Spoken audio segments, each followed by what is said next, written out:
Recording on कर रहे हैं। चलो। सर हाँ बोलो। सर आप ऑर्गेनिक केमिस्ट्री के लिए कौन सा बुक रिकमेंड करते हैं? सोलोमन, पॉला ब्रूस या फिर एलजी वेड?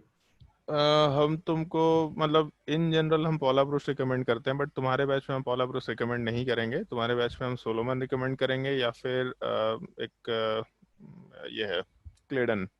क्लेडन बुक का हमको पीडीएफ हो तो नहीं मिला, एक मिनट रुक जाओ। क्लेडन बुक का शायद पीडीएफ भी मेरे पास आ गया था या पता नहीं, एक सेकंड देख लेते हैं।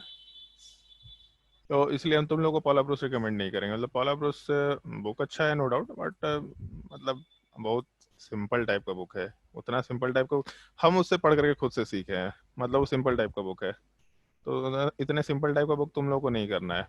इसलिए हम तुम लोगों को रिकमेंड नहीं करेंगे उस चीज़ के लिए। जैसे अगर एक मिनट, अगर हमको होता है कि तुम लोग खुद से पढ़ाई करो तो हम उस केस में फिर बोल भी सकते थे कि हाँ ठीक है तुम ये बुक से खुद से पढ़ाई कर सकते हो, बट अदरवाइज कोई सेंस नहीं बनता उसका। इसमें एक तो हाँ, ये फिनार जो है वॉल्यूम 1 वॉल्यूम 2 मोस्टली हम लोग इस बुक को रिकमेंड करके चलेंगे, ठीक है। ये बुक हम वैसे सेंड कर देते हैं, सारा बुक पढ़ा ही हुआ है मेरे पास। क्लेडिन भी पढ़ा हुआ है, तो दो तीन बुक्स का हम लोग कॉम्बिनेशन मोस्टली देख करके चलेंगे जो हमको लगता है। जैसे एक तो सोलोमन वाले पार्ट में एक्चुअल में अच्छा चीज़ क्या है कि बड़ा कलरफुल दे रखा है, तो हमको देख करके बड़ा अच्छा लग रहा है। ये मतलब कलरफुल टाइप का है, तो उसमें तुम लोग को आइडिया लगेगा। जैसे कभी तुम लोग को बोले थे कि हम लोग एक्चुअल में इलेक्ट्रॉन क्लाउड के टर्म में काम करते हैं, तो जैसे यहाँ जो डायग्राम है, ये चीज़ देखो।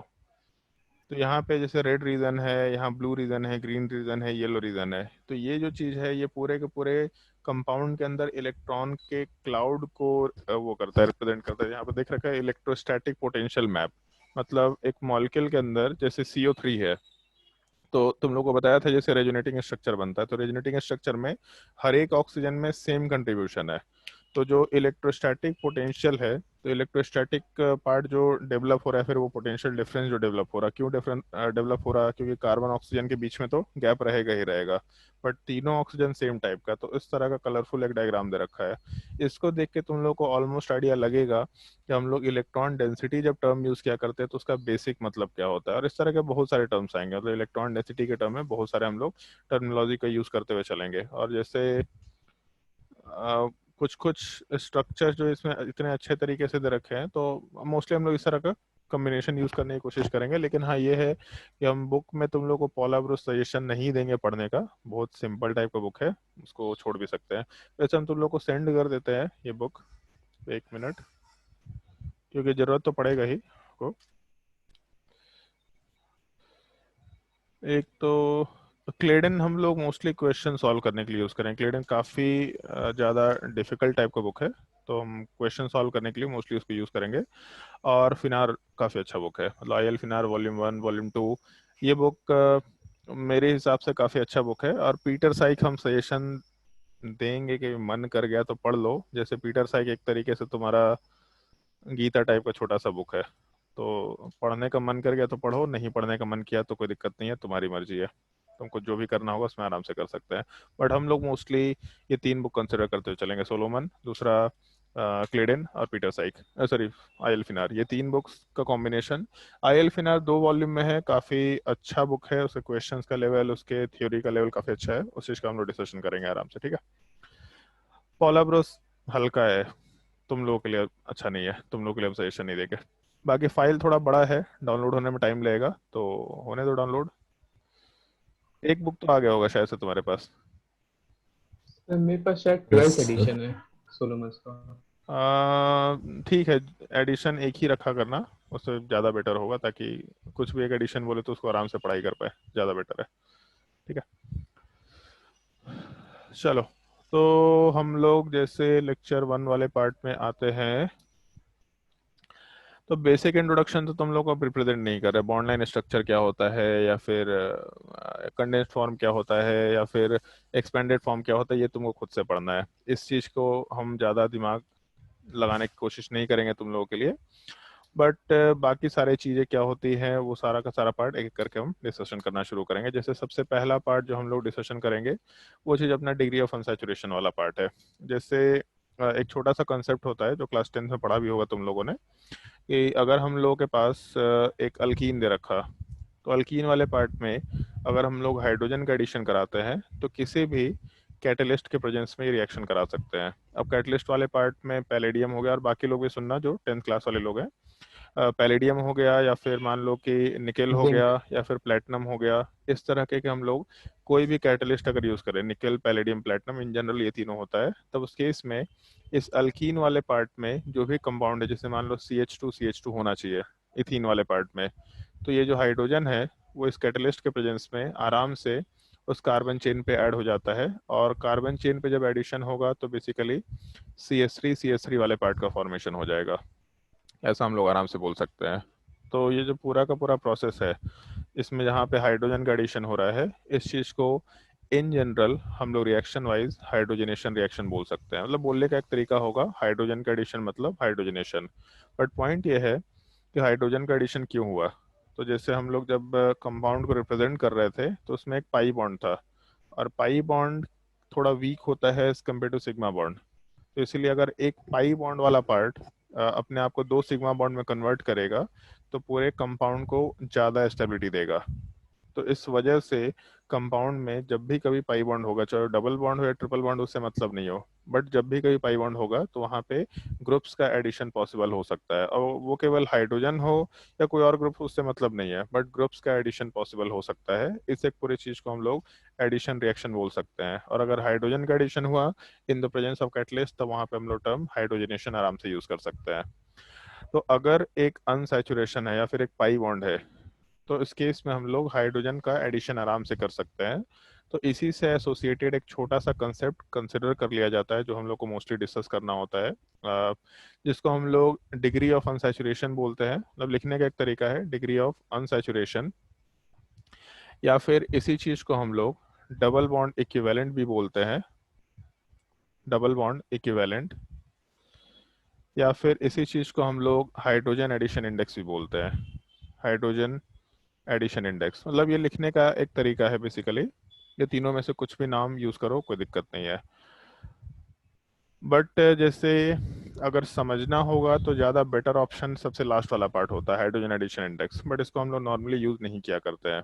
जैसे जब हम लोग हाइड्रोजन एडिशन इंडेक्स की बात करते हैं तो उसको बोलने का ये मतलब होता है कि अगर एक कंपाउंड में हम लोग हाइड्रोजन का एडिशन करें तो कितने हाइड्रोजन का एडिशन करें ताकि वो compound completely open chain structure में कन्वर्ट हो जाए विदाउट एनी पाई बॉन्ड। मतलब उसमें एक भी पार्ट पाई बॉन्ड का नहीं होना चाहिए, मतलब कोई भी अनसैचुरेशन नहीं होना चाहिए, और वो ओपन चेन स्ट्रक्चर में कन्वर्ट हो जाना चाहिए। जैसे उसका सेंस क्या है, मान लो अगर कंसिडर करें तो अल्कीन वाले पार्ट में, जैसे अल्केन अगर है तो अल्केन वाले पार्ट का जनरल फॉर्मूला होता है CnH2n+2। 10th क्लास में दे भी रखा है अल्केन वाले पार्ट का जनरल फॉर्मूला। अगर अल्कीन की बात करते हैं तो CnH2n होता है, और अगर हम लोग अल्काइन वाले पार्ट की बात करते हैं इन जनरल, तो उस केस में CnH2n-2 बोलते हुए काम कर सकते हैं। तो जैसे ये तीन पार्ट तो है अपने पास, CnH2n, CnH2n+2, CnH2n-2। तो जैसे अगर मान low carbon double bond carbon है, CH2CH2, तो इस केस में अगर मॉलिक्यूलर फार्मूला काउंट करें तो C2H4, और ये अल्कीन दिख रहा है हम लोगों को, तो आराम से अल्कीन बोला जा सकता है। मान लो अगर हम लोग ऐसा स्ट्रक्चर लेके चलते हैं तो इस केस में भी हम लोग के पास 3 कार्बन है, और अगर हाइड्रोजन काउंट करें तो यहाँ पहले वाले पार्ट में 2 हाइड्रोजन, दूसरे में 1 हाइड्रोजन, तीसरे में 3 हाइड्रोजन, इसका मतलब टोटल 6 हाइड्रोजन, C3H6, मतलब CnH2n एग्जिस्ट कर रहा है। बट अगर मान लो कि हम लोग का एक साइक्लिक कंपाउंड है, तो इस साइक्लिक कंपाउंड में 4 कार्बन है अपने पास, और हर एक कार्बन 2-2 बॉन्ड बना रखा है, मतलब 2-2 बॉन्ड उसका मिसिंग है, तो यहाँ से भी 4 हाइड्रोजन से एग्जिस्ट कर रहा है। तो सॉरी, हर एक पे 2-2 हाइड्रोजन एग्जिस्ट कर रहा है, तो 4 कार्बन है और हाइड्रोजन कितना है 8, C4H8। तो C N H two N और यहाँ भी CnH2n है। तो पॉइंट ये हो जाता है कि जैसे है तो ये एक साइक्लिक रिंग जहाँ पे कहीं भी डबल बॉन्ड नहीं है, मतलब अल्कीन तो इसको नहीं बोल सकते, लेकिन फॉर्मूला तो CnH2n के फॉर्मेट में आ रहा है, तो ये कैसे जस्टिफाई करें। तो इस केस में हम लोग ये जो टर्म यूज़ किया करते हैं, ये सबसे ऊपर में जो मेंशन किया था हम लोगों ने टर्म, डिग्री ऑफ अनसैचुरेशन या डबल बॉन्ड इक्विवेलेंट, ये चीज़ डबल बॉन्ड इक्विवेलेंट, एक रिंग को एक डबल बॉन्ड इक्विवेलेंट माना जाता है। मतलब एक रिंग हो तो उसको एक डबल बॉन्ड के जैसा कंसिडर कर सकते हैं। इक्विवेलेंट अलग चीज है और डबल बॉन्ड मानना अलग चीज है, क्योंकि डबल बॉन्ड का प्रॉपर्टी अलग होगा और वो रिंग वाले पार्ट का प्रॉपर्टी अलग होगा। तो इसीलिए वहां पे हम लोग टर्म एग्जैक्टली डबल बॉन्ड नहीं बोल सकते, अल्कीन नहीं बोल सकते, उसको है वो अल्केन ही, लेकिन रिंग होने की वजह से एक डबल बॉन्ड के जैसा इक्विवेलेंट अपने अंदर रखता है। इसलिए रखता है क्योंकि अगर हम लोग इस कंपाउंड वाले पार्ट में मान लो ऐसा कंसंट्रेशन लेकर के चले, एक मिनट, अगर इस कंपाउंड वाले पार्ट में हम लोग ऐसा कंसंट्रेशन लेकर के चले कि अपने पास ये 4 मेंबर्ड रिंग है, तो जैसे हम लोग एक अल्कीन में हाइड्रोजन का एडिशन कराते थे, तो जब हाइड्रोजन का एडिशन कराए तो उस केस में वो अल्कीन वाला पार्ट हट गया। तो अगर एक पाई बॉन्ड है तो एक हाइड्रोजन के एडिशन पे अल्कीन वाला पार्ट हट गया। तो अगर सिमिलर टाइप से इस कंपाउंड के अंदर एक हाइड्रोजन का एडिशन कराएंगे, तो इन चारों में से कोई एक बॉन्ड को हटा के जिन दोनों कार्बन के बॉन्ड को हटाए वहां पे एक एक हाइड्रोजन ऐड कर सकते हैं। तो इस हाइड्रोजन के एडिशन की वजह से ये ओपन चेन स्ट्रक्चर में आराम से कन्वर्ट हो सकता है। तो जो हम लोग डिग्री ऑफ अनसैचुरेशन बोलते हैं, फॉर्मूला वही चीज़ कैलकुलेशन में यूज़ करते हैं। पर डिग्री ऑफ अनसैचुरेशन का मतलब कितने अनसैचुरेशन है उसमें, लेकिन डबल बॉन्ड इक्विवेलेंट मतलब एक रिंग को भी एक अनसैचुरेशन के जैसा माना जाता है। वो अनसैचुरेशन के जैसा बिहेवियर शो नहीं करता, लेकिन उसको माना जाता है क्योंकि फॉर्मूले में वो चीज़ फिट होगा। और ज़्यादा बेटर तरीके से इस पूरे कंसेप्ट को एक्सप्लेन करने के लिए हाइड्रोजन एडिशन इंडेक्स है, कितना मोल हाइड्रोजन ऐड करें ताकि एक unsaturated compound completely open chain saturated compound में कन्वर्ट हो जाए, हाइड्रोकार्बन नहीं, सैचुरेटेड कंपाउंड में कन्वर्ट हो जाए। तो जैसे मान लो अगर हम लोग डिग्री ऑफ अनसैचुरेशन वाले पार्ट का कंसिडरेशन लेके चले, तो उसके इसमें एक छोटा सा फॉर्मूला है जो अपने को ध्यान रखना होगा। Degree of unsaturation is equal to number of carbon plus 1 minus number of hydrogen plus number of halogen minus number of nitrogen by 2।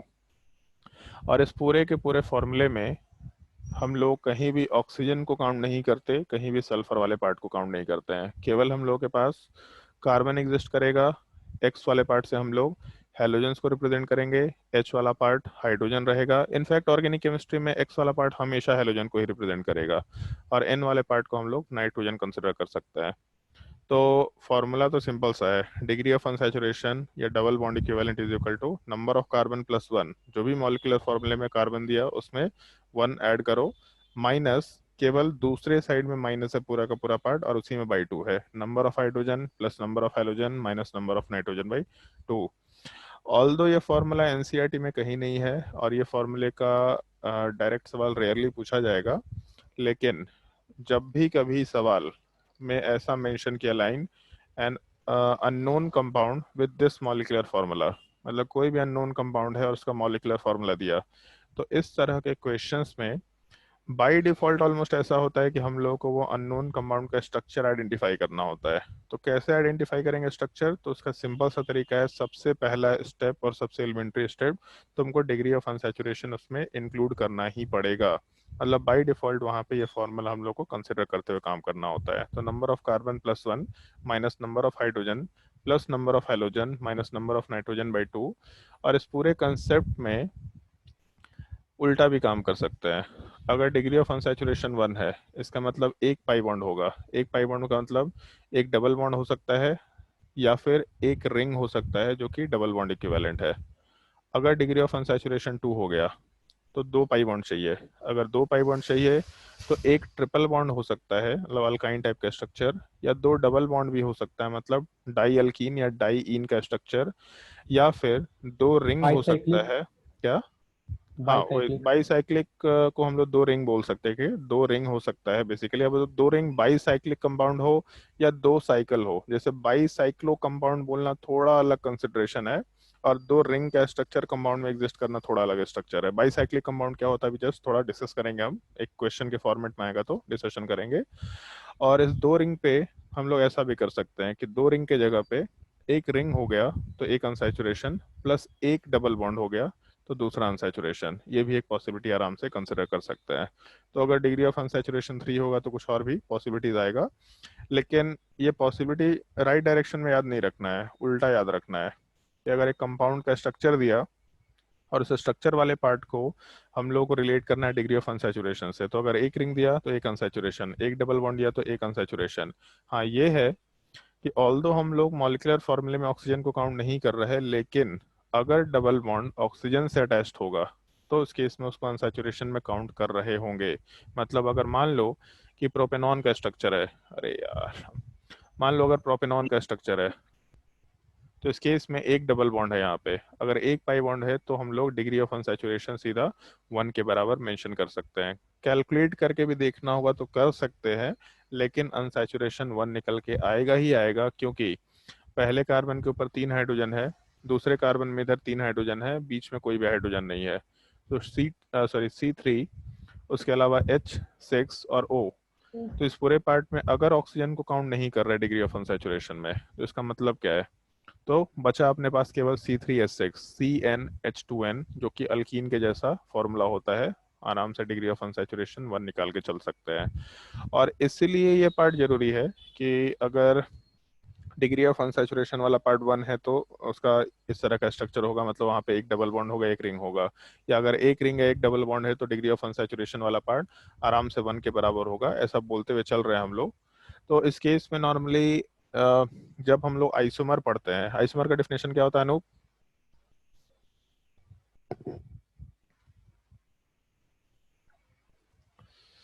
बताओ भाई अनूप, आइसोमर का डेफिनेशन क्या होता है?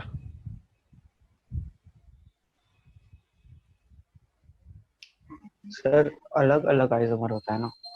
अलग अलग आइसोमर होता है, हम वही तो पूछे डेफिनेशन क्या है। ऐसा कभी बताया था क्या डेफिनेशन आइसोमर का? सर इंग्लिश में बताना है। 10 क्लास में था वो कि structural isomers are structures with same molecular formula but different structure. हाँ, तो जैसे जब आइसोमर का डेफिनेशन पूछा जाएगा तो उस केस में स्ट्रक्चरल या इस तरह का बात मत करना। दो कंपाउंड जिनका मॉलिक्यूलर फार्मूला सेम है और कोई भी प्रॉपर्टी डिफरेंट है, चाहे वो फिजिकल प्रॉपर्टी हो, boiling point, melting point, solubility, chemical property हो, या किसी भी टाइप का प्रॉपर्टी डिफरेंट हो, किसी भी टाइप का प्रॉपर्टी डिफरेंट हो, तो वहाँ पे हम लोग आराम से आइसोमर वर्ड यूज़ कर सकते हैं। तो नॉर्मली जैसे आगे जाने पे एक सवाल आएगा, और ये हम शायद पहली बार ही बोल रहे, इससे पहले हम कभी नहीं बोला करते इस तरीके से चीज़, क्योंकि लोग इसको जज नहीं करते हैं। जब भी कभी सवाल ये पूछेगा कि ये दो कंपाउंड है, इन दोनों कंपाउंड में रिलेशन निकालो, मतलब आइसोमर कौन से टाइप का है, आइसोमर है कि नहीं है, और अगर नहीं है तो सेम कंपाउंड है कि डिफरेंट कंपाउंड है, अगर ये रिलेशन निकालने बोलेगा तो पहला काम हम लोगों को वहाँ पे सीधा मॉलिक्यूलर फार्मूला देखना होता है। बट अगर मान लो एक कंपाउंड दे रखा होगा तो उसका मॉलिक्यूलर फार्मूला निकालना ज़्यादा बेतुका काम है। मॉलिक्यूलर फार्मूला कभी मत निकालो। हमेशा आइसोमर का सवाल होगा तो उसमें एक स्ट्रक्चर देगा, दूसरा स्ट्रक्चर देगा, तो मॉलिक्यूलर फार्मूला मत निकालो, रेदर उसका अनसैचुरेशन रिलेट करो। बस ये देखो कि कार्बन के एटम्स और जो दूसरा एटम है, हाइड्रोजन नहीं, कोई दूसरा एटम, कार्बन और उसके अलावा कोई दूसरा एटम अपार्ट फ्रॉम हाइड्रोजन अगर सेम है तो सीधा डिग्री ऑफ अनसैचुरेशन कंसिडर कर लो। अगर दो स्ट्रक्चर्स में डिग्री ऑफ अनसैचुरेशन सेम है, मतलब बाय डिफॉल्ट उसका हाइड्रोजन सेम होगा, मॉलिक्यूलर फार्मूला देखने की जरूरत नहीं पड़ेगी। इस एक चीज का थोड़ा ध्यान रखना। तो इसीलिए जैसे ये टॉपिक एनसीईआरटी में दे नहीं रखा, बट इस चीज का बहुत ज्यादा सिग्निफिकेंस है। आगे जाने के बाद जब क्लास 12 का टॉपिक हम लोग डिस्कस करना शुरू करेंगे, रिएक्शन मैकेनिज्म, तब उसमें ये पॉइंट आएगा कि एक अननोन कंपाउंड है, उसका ये मॉलिक्यूलर फार्मूला है, और उसका कुछ कुछ और रिएक्शन हुआ, ऐसा प्रॉपर्टी शो किया, ऐसा प्रॉपर्टी शो किया। जैसे मान लो एक छोटा सा सवाल फ्रेम करते हैं। एक अननोन कंपाउंड है जिसका मॉलिक्यूलर फार्मूला ये है, और वो किसी अल्कोहल के साथ रिएक्शन करने पे एक फ्रूटी स्मेल के सब्सटेंस का फॉर्मेशन कराता है, तो उसका स्ट्रक्चर निकालो। इस तरह का सवाल हो सकता है, ठीक है।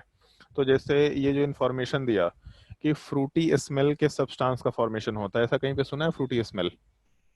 ईस्टर, कहाँ पे? Ether, ether? इथर?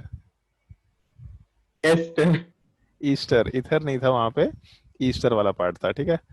तो ईस्ट्रिफिकेशन रिएक्शन में स्वीट स्मेलिंग या फ्रूटी स्मेल सब्सटेंस का फॉर्मेशन होता है। और रिएक्शन क्या था? तो कार्बोक्सिलिक एसिड वाला पार्ट जब अल्कोहल के साथ रिएक्शन करता है तब प्रोडक्ट वाले पार्ट में ईस्टर का फॉर्मेशन कराता है। तो हम भी यही चीज बोले कि एक अननोन कंपाउंड था जिसका मॉलिक्यूलर फार्मूला ये था, और उस मॉलिक्यूलर फार्मूले के अलावा जब वो अल्कोहल के साथ रिएक्शन किया तो ईस्टर का या फ्रूटी स्मेल सब्सटेंस का फॉर्मेशन किया। तो जैसे अगर मान लो उस मॉलिक्यूलर फॉर्मूले में डिग्री ऑफ अनसैचुरेशन वाला पार्ट सेटिस्फाई हो गया एसिड से रिलेटेड, तो सीधा हम लोग एक कार्बोक्सिलिक एसिड बना के छोड़ देंगे।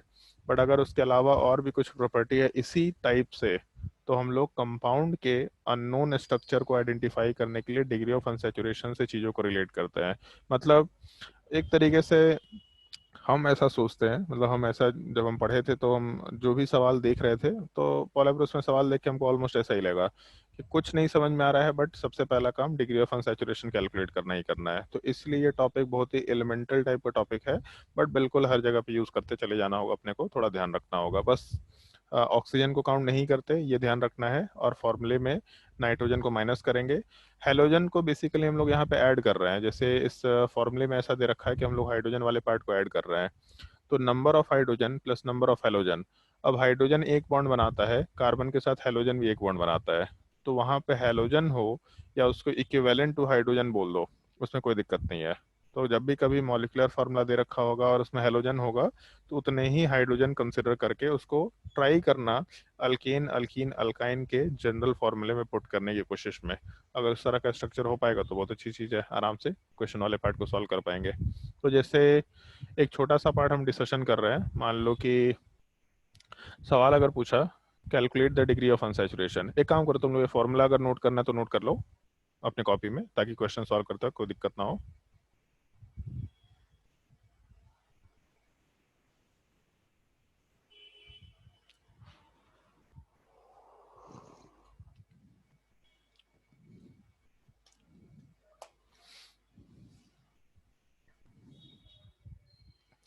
अच्छा ये अरविंद, तुम ये बताओ तुम्हारा स्कूल में क्लास कितने बजे तक चलता है सुबह? 8:45 से 12 12:15। 12:15। और ज्योत्सना तुम्हारा स्कूल?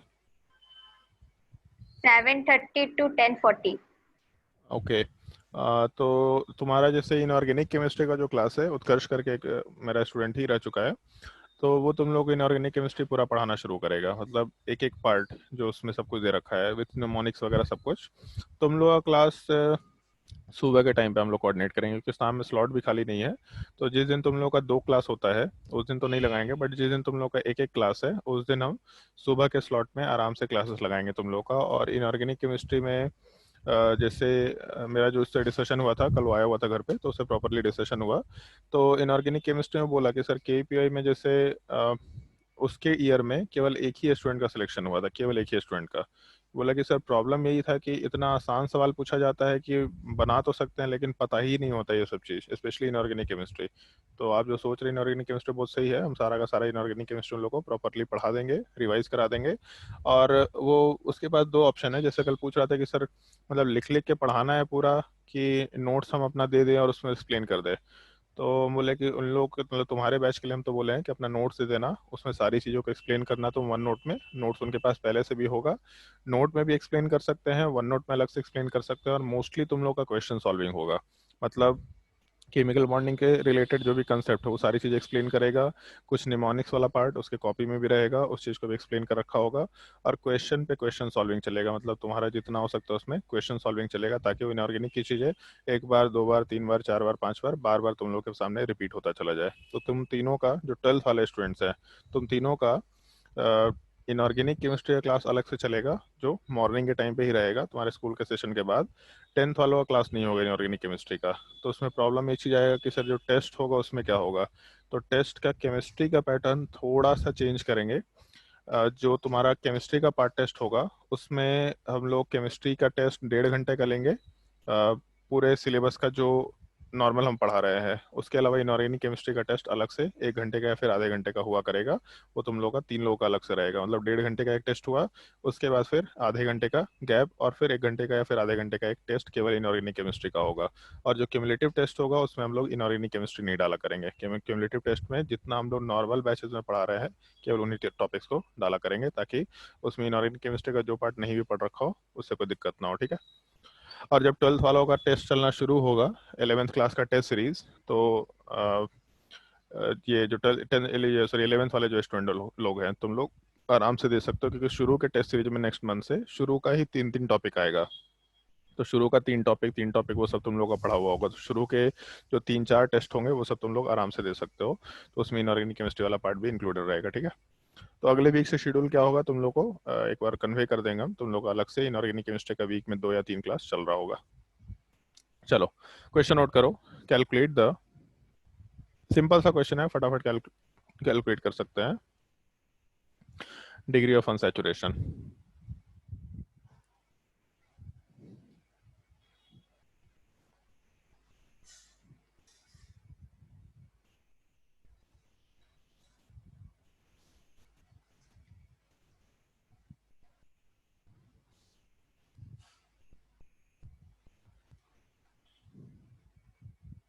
नोट करते जाओ क्वेश्चन।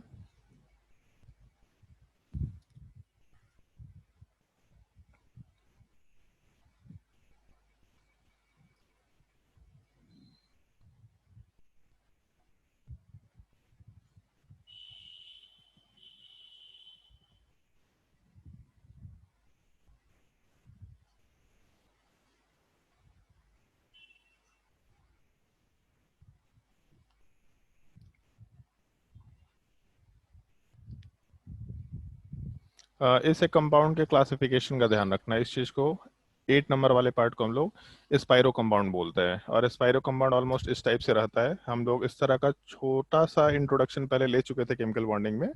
जैसे इस तरह का रहेगा, जैसे एक एक प्लानर स्ट्रक्चर है, एक रिंग वाला पार्ट, दूसरा एक और रिंग वाला पार्ट है, बट ये दोनों सामने सामने नहीं रहेगा। उसमें से एक रिंग इस टाइप से रहेगा, क्योंकि जब हम लोग टेट्राहेड्रल शेप की बात करते हैं तो मॉलिक्यूल ऑलमोस्ट इस टाइप से रहने की टेंडेंसी में होता है। एक मिनट यार, पेन 3 ही पेन है मेरे पास। आपका बॉल एंड स्टिक मॉडल कहाँ गया? बॉल एंड स्टिक मॉडल, अच्छा तो ऑफिस में ही पड़ा होगा। चलो कल ले आएंगे नेक्स्ट क्लास में, उसकी जरूरत भी पड़ेगी हम लोग को आइसोमरिज्म में। ध्यान ही नहीं था हमको कि उससे ये पढ़ा सकते हैं। एक मिनट थोड़ा, हाँ चलो ध्यान दो। जैसे अगर मान लो कि हम लोग के पास ये 4 पेन वाला पार्ट लेके चल रहे हैं, डायग्राम तो दिख ही रहा होगा तुम लोगों को। तो इस केस में जैसे अगर एक हम लोग साइक्लिक रिंग की बात करते हैं, तो बेसिकली जब हम लोग एक रिंग का स्ट्रक्चर लेंगे तो उस रिंग वाले पार्ट में यहाँ पे 2 हाइड्रोजन और बाकी रिंग वाला पार्ट है, तो बेसिकली हाइब्रिडाइजेशन sp3 होना चाहिए। अगर sp3 हाइब्रिडाइजेशन है तो टेट्राहेड्रल शेप होगा। तो उसमें नॉर्मली होता क्या है कि जो 2 बॉन्ड्स है, कोई भी 2 बॉन्ड्स, ये रिंग का पार्ट हो जाएंगे और बाकी दोनों के दोनों बॉन्ड्स उसके परपेंडिकुलर प्लेन में चले जाते हैं। उसको ऐसा भी कर सकते हैं, जैसे मान लो कि ये दोनों बॉन्ड है, कौन सा ले ले, चलो ठीक है ये दोनों को ले लेते हैं। ये जो ब्लू वाला पार्ट है, एक ये बॉन्ड और एक यहाँ जो पेन वाला पार्ट दिख रहा है, ये अगर इन दोनों को हम लोग प्लेन में रखते हैं तो इसको प्लेन में रखने का मतलब है कि बेसिकली बाकी दोनों पार्ट इनके परपेंडिकुलर डायरेक्शन में चले जाएंगे। और ज़्यादा सिंपल तरीके से समझना है इसको तो ऐसा समझ सकते हैं कि जैसे मान लो कि ये हम लोग का डिजिटल पैड है बेसिकली, ठीक है। तो ये एक तरीके से एक स्क्वायर के, अरे सॉरी, ये डिजिटल पैड वाला पार्ट बेसिकली स्क्वायर के फॉर्मेट में एग्जिस्ट कर रहा होगा, ठीक है। एक मिनट रुक जाओ। हाँ, तो जैसे इसमें कोई भी एक कॉर्नर ले लो, तो यहाँ पे एक कार्बन है, नीचे एक कार्बन है, इधर एक कार्बन, इधर भी एक कार्बन है। अब इस कार्बन में जो 2 बॉन्ड्स हैं, ये दोनों बॉन्ड्स ऑल्दो होना चाहिए था 109 डिग्री पे, बट यहाँ पे कोई ऑप्शन नहीं है, तो इसलिए चलो इसी एंगल पे रह रहा है। क्या है, क्या हो गया? तो थोड़ा देर के लिए वीडियो रुक गया। अच्छा कोई बात नहीं, चलो। तो इसमें जैसे हम लोग का 4 मेंबर रिंग है, तो इसमें 1 कार्बन, 2 कार्बन, 3 कार्बन और 4 कार्बन, ठीक है। और क्योंकि रिंग को इसी स्ट्रक्चर में रहना पड़ेगा तो इसमें कोई ऑप्शन नहीं है इन दोनों बॉन्ड्स के लिए, यही ऑप्शन है। बट इसके अलावा अगर ये प्लानर स्ट्रक्चर होता तो इस केस में जो सबसे टॉप मोस्ट पॉइंट है, यहाँ पे एक ग्रुप हम लोग का ऊपर के डायरेक्शन में होगा, जो इस रिंग वाले पार्ट से अगर ढंग से देखे तो थोड़ा बाहर के डायरेक्शन में ओरिएंटेड रहेगा। मतलब इसको ऐसा अगर देखे तो बिल्कुल इस रिंग के प्लेन में नहीं रहेगा, इसके थोड़ा बाहर के डायरेक्शन में रहेगा, अप्रोक्सीमेटली 109 डिग्री पे। दूसरा एक और बॉन्ड दूसरे साइड 109 डिग्री पे रहेगा। और उसमें एक और भी चीज का ध्यान रखो, ये चीज मतलब मॉलिक्यूल जो है, उस मॉलिक्यूल के रिस्पेक्ट में ये जो बॉन्ड है ये 109 डिग्री पे एग्जिस्ट कर रहा है। मतलब ऐसा नहीं है मॉलिक्यूल, मॉलिक्यूल इससे बाहर है, मतलब इसके प्लेन से दूर जाने की कोशिश कर रहा है। जिस डायरेक्शन में ये दोनों बॉन्ड गए, इससे 109 डिग्री पे एक बॉन्ड ऊपर और एक बॉन्ड नीचे के डायरेक्शन में एग्जिस्ट करता है।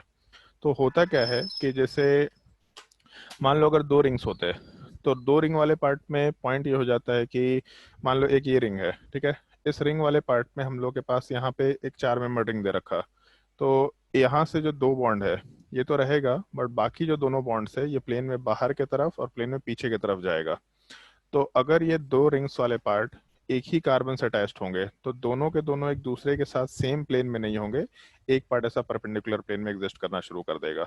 इस चीज को हम लोग स्पाइरो कंपाउंड के स्ट्रक्चर में कंसिडर करते हैं। मतलब एक पार्ट वर्टिकल प्लेन में चला गया तो दूसरा वाला पार्ट हॉरिजॉन्टल प्लेन में एग्जिस्ट कर रहा होगा एक कार्बन के अलोंग फ्यूज होकर के।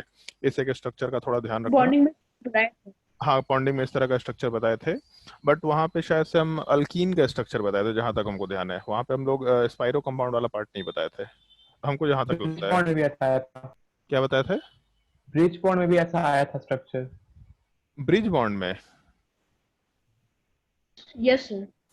हाँ, ब्रिज बॉन्ड में इस तरह का स्ट्रक्चर था। हाँ हाँ, ठीक है ठीक है, वहां पे बताए थे। तो इस केस में अच्छी ध्यान रखना, इसको स्पाइरो कंपाउंड या फिर इन जनरल एस्पाइरेंस बोल सकते हैं हम लोग। ऐसा लिखने का एक तरीका होगा। ब्रिज बॉन्ड में ये चीज बताए थे, ठीक है।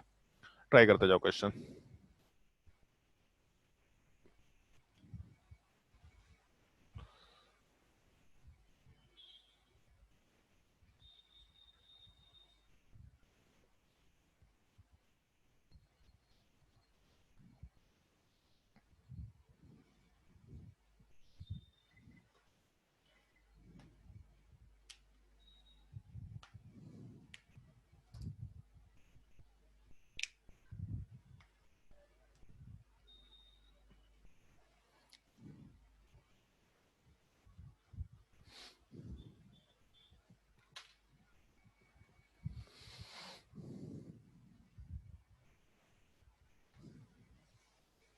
फटाफट क्वेश्चन सॉल्व करना। मेरे हिसाब से बहुत सिंपल क्वेश्चन है, इसमें कोई दिक्कत नहीं होना चाहिए शायद।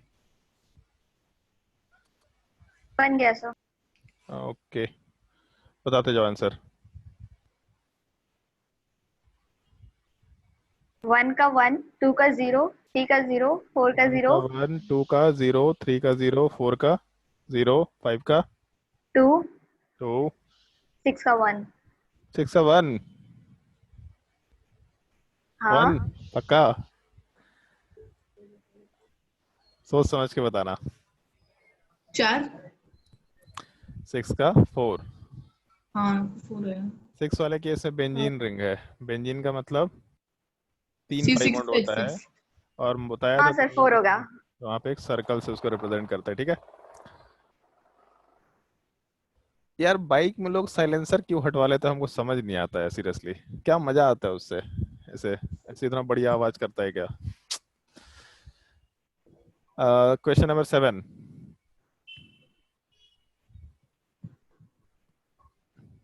बोलते जाओ फटाफट बोलते जाओ। Question number 7। कोई बोल ही नहीं रहा जी। अद्वै, क्या होगा answer? 2। 2। Okay, question number 8। 2 ring है, इसका मतलब 2। Question number 9। 2। हाँ, क्वेश्चन नंबर 9 भी एक्सप्लेन करते हैं। इस चीज को बाईसाइक्लो कंपाउंड बोला जाता है, ठीक है।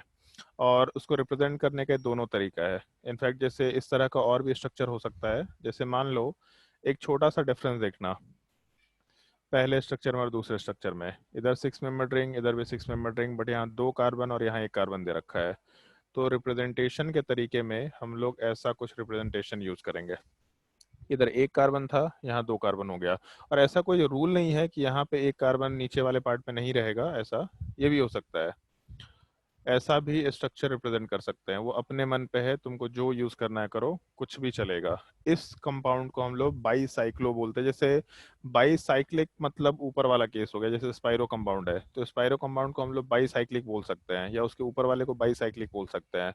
बट बाईसाइक्लो वर्ड हम लोग तब लगाते हैं जब हम लोग के पास रिंग के केस में थोड़ा यूनिक स्ट्रक्चर निकल के आए। जैसे उसको ऐसा समझ लो कि मान लो अपने पास एक ये दे रखा, मान लो इसे 4 मेंबर रिंग था, ठीक है, 1 2 3 4, ठीक है। अब इसको जैसे 2 पार्ट में डिवाइड किया, तो 2 पार्ट में डिवीजन का क्या मतलब है कि हम लोग का ये जो कॉर्नर है, यहाँ पे 1 कार्बन, यहाँ नीचे दूसरा कार्बन, बीच में तीसरा चौथा, और यहाँ साइड में पांचवा छठा कार्बन। तो ये तो एक रिंग हो गया फिर से साइक्लोइड। बताइए ना, जैसे बीच में रुक गया था वीडियो। ठीक है, कोई नहीं। तो जैसे मान लो कि एक 4 मेंबर रिंग है, ठीक है। तो 4 मेंबर रिंग जैसे ऐसा रिप्रेजेंट कर दिया कि सारे के सारे कॉर्नर्स पे एक एक कार्बन है, ठीक है। मान लो कि इसको हम लोग 2 पार्ट में डिवाइड किया, तो इस केस में जो हम लोग का कॉर्नर वाला पोजीशन है, जैसे यहाँ पे एक कॉर्नर है तो इधर 1 कार्बन, इधर नीचे दूसरा कार्बन, दूसरा कार्बन, तीसरा कार्बन, चौथा कार्बन सेंटर पोजीशन पे, और पांचवा और छठा कार्बन, ठीक है। अगर मान लो इसी रिंग में हम लोग एक और काम करते हैं तो हम लोग अपने कॉपी से भी कर सकता है, यहाँ पे बीच में एक फ्लैप और निकाल देते हैं ऐसा, और इसको एग्जैक्टली 120 डिग्री पे डाल सकते हैं तीनों पार्ट को, क्योंकि सिमेट्रिकल डिवीजन रहेगा। तो इस तरह के स्ट्रक्चर को बाईसाइक्लो कंपाउंड बोलते हैं। मतलब एक रिंग है, उसमें से एक और फ्लैप निकल गया, एक और रिंग के जैसा स्ट्रक्चर निकल गया, तो सामने से देखने में ऑलमोस्ट ऐसा लगेगा। उसके बाद इसको अगर हम लोग वर्टिकल करें तो वर्टिकल करने पे ये स्ट्रक्चर निकल के आ रहा है। तो उसको रिप्रेजेंट करने का तरीका हम लोग आराम से जैसा लिखाए थे वैसा बोल सकते हैं। और एक चीज का ध्यान रखना, जैसे सर पिंग ज्यादा आ रहा है, क्या है, पिंग हाई आ रहा है। नहीं समझ आ रहा क्या बोला। सर पिंग ज्यादा आ रहा है, पीला हो जा रहा है वाला। सर पबजी ज्यादा खेलता है। अरे यार चलो, जैसे डिस्कशन ये कर रहे थे कि क्या हो गया भाई। जैसे मान लो कोलकाता तो में से कितने लोग गए हैं तो मैं वहाँ? गया हूँ। वहाँ देखा मैं एक, गया हूँ। एक विद्यासागर ब्रिज है, या आजकल जितने भी ब्रिज बनते हो देखते हैं ऐसे एक ब्रिज है और एक बड़े से पिलर से और रस्सी से बांधा हुआ हाँ रहता है। सर गया तो विद्यासागर। हाँ मतलब नॉर्मली सस्पेंशन सस्पेंशन ब्रिज जो है, तो उसमें ऑलमोस्ट ऐसा समझो जैसे मान लो ये ब्रिज वाले पार्ट का रोड है, ठीक है, बिल्कुल सामने ऐसा फ्लैट सरफेस है, ये ब्रिज का रोड है। अगर हम लोग यहाँ से एक फ्लैप ऐसा निकाल दें तो इसका मतलब ये है कि वो जो ब्रिज है अपना, उस ब्रिज वाले पार्ट में ये जो कॉर्नर्स है, एक ये पोल हो गया और दूसरा इस साइड में एक पोल हो गया। मतलब उस सस्पेंशन ब्रिज का जो हम लोग का साइड में दो पोल है, जिसके भरोसे पूरे रस्सी से हम लोग पूरे के पूरे ब्रिज को आगे पीछे बांध रखे हैं।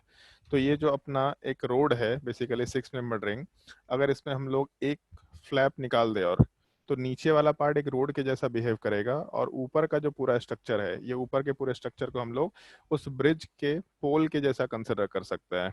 तो नॉर्मली हम लोग एक टर्म यूज किया करते हैं यहाँ पे, जो बोलने का एक तरीका होता है कि ये जो अपना स्ट्रक्चर दे रखा है, इस स्ट्रक्चर में जैसे ये जो पार्ट था इसको हम लोग रोड कंसिडर कर लिया, ठीक है, और ये जो पार्ट है वो सस्पेंशन ब्रिज का पोल वाला पार्ट है। तो जहाँ पे ये पोल वाला पार्ट उस रोड वाले पार्ट को मिल रहा है, इस चीज को हम लोग इन जनरल लैंग्वेज में ब्रिज हेड बोल दिया करेंगे। ये लिखने का एक तरीका होता है, जैसे ये जो पॉइंट है और ये जो पॉइंट है, इस चीज को हम लोग आराम से ब्रिज हेड बोल सकते हैं। उसके अलावा, सर हाँ बोलो। जब क्या क्या लिखे सब मिस हो गया। क्यों तुम लोग का नेट इतना ज्यादा डिस्कनेक्ट हो रहा है अभी?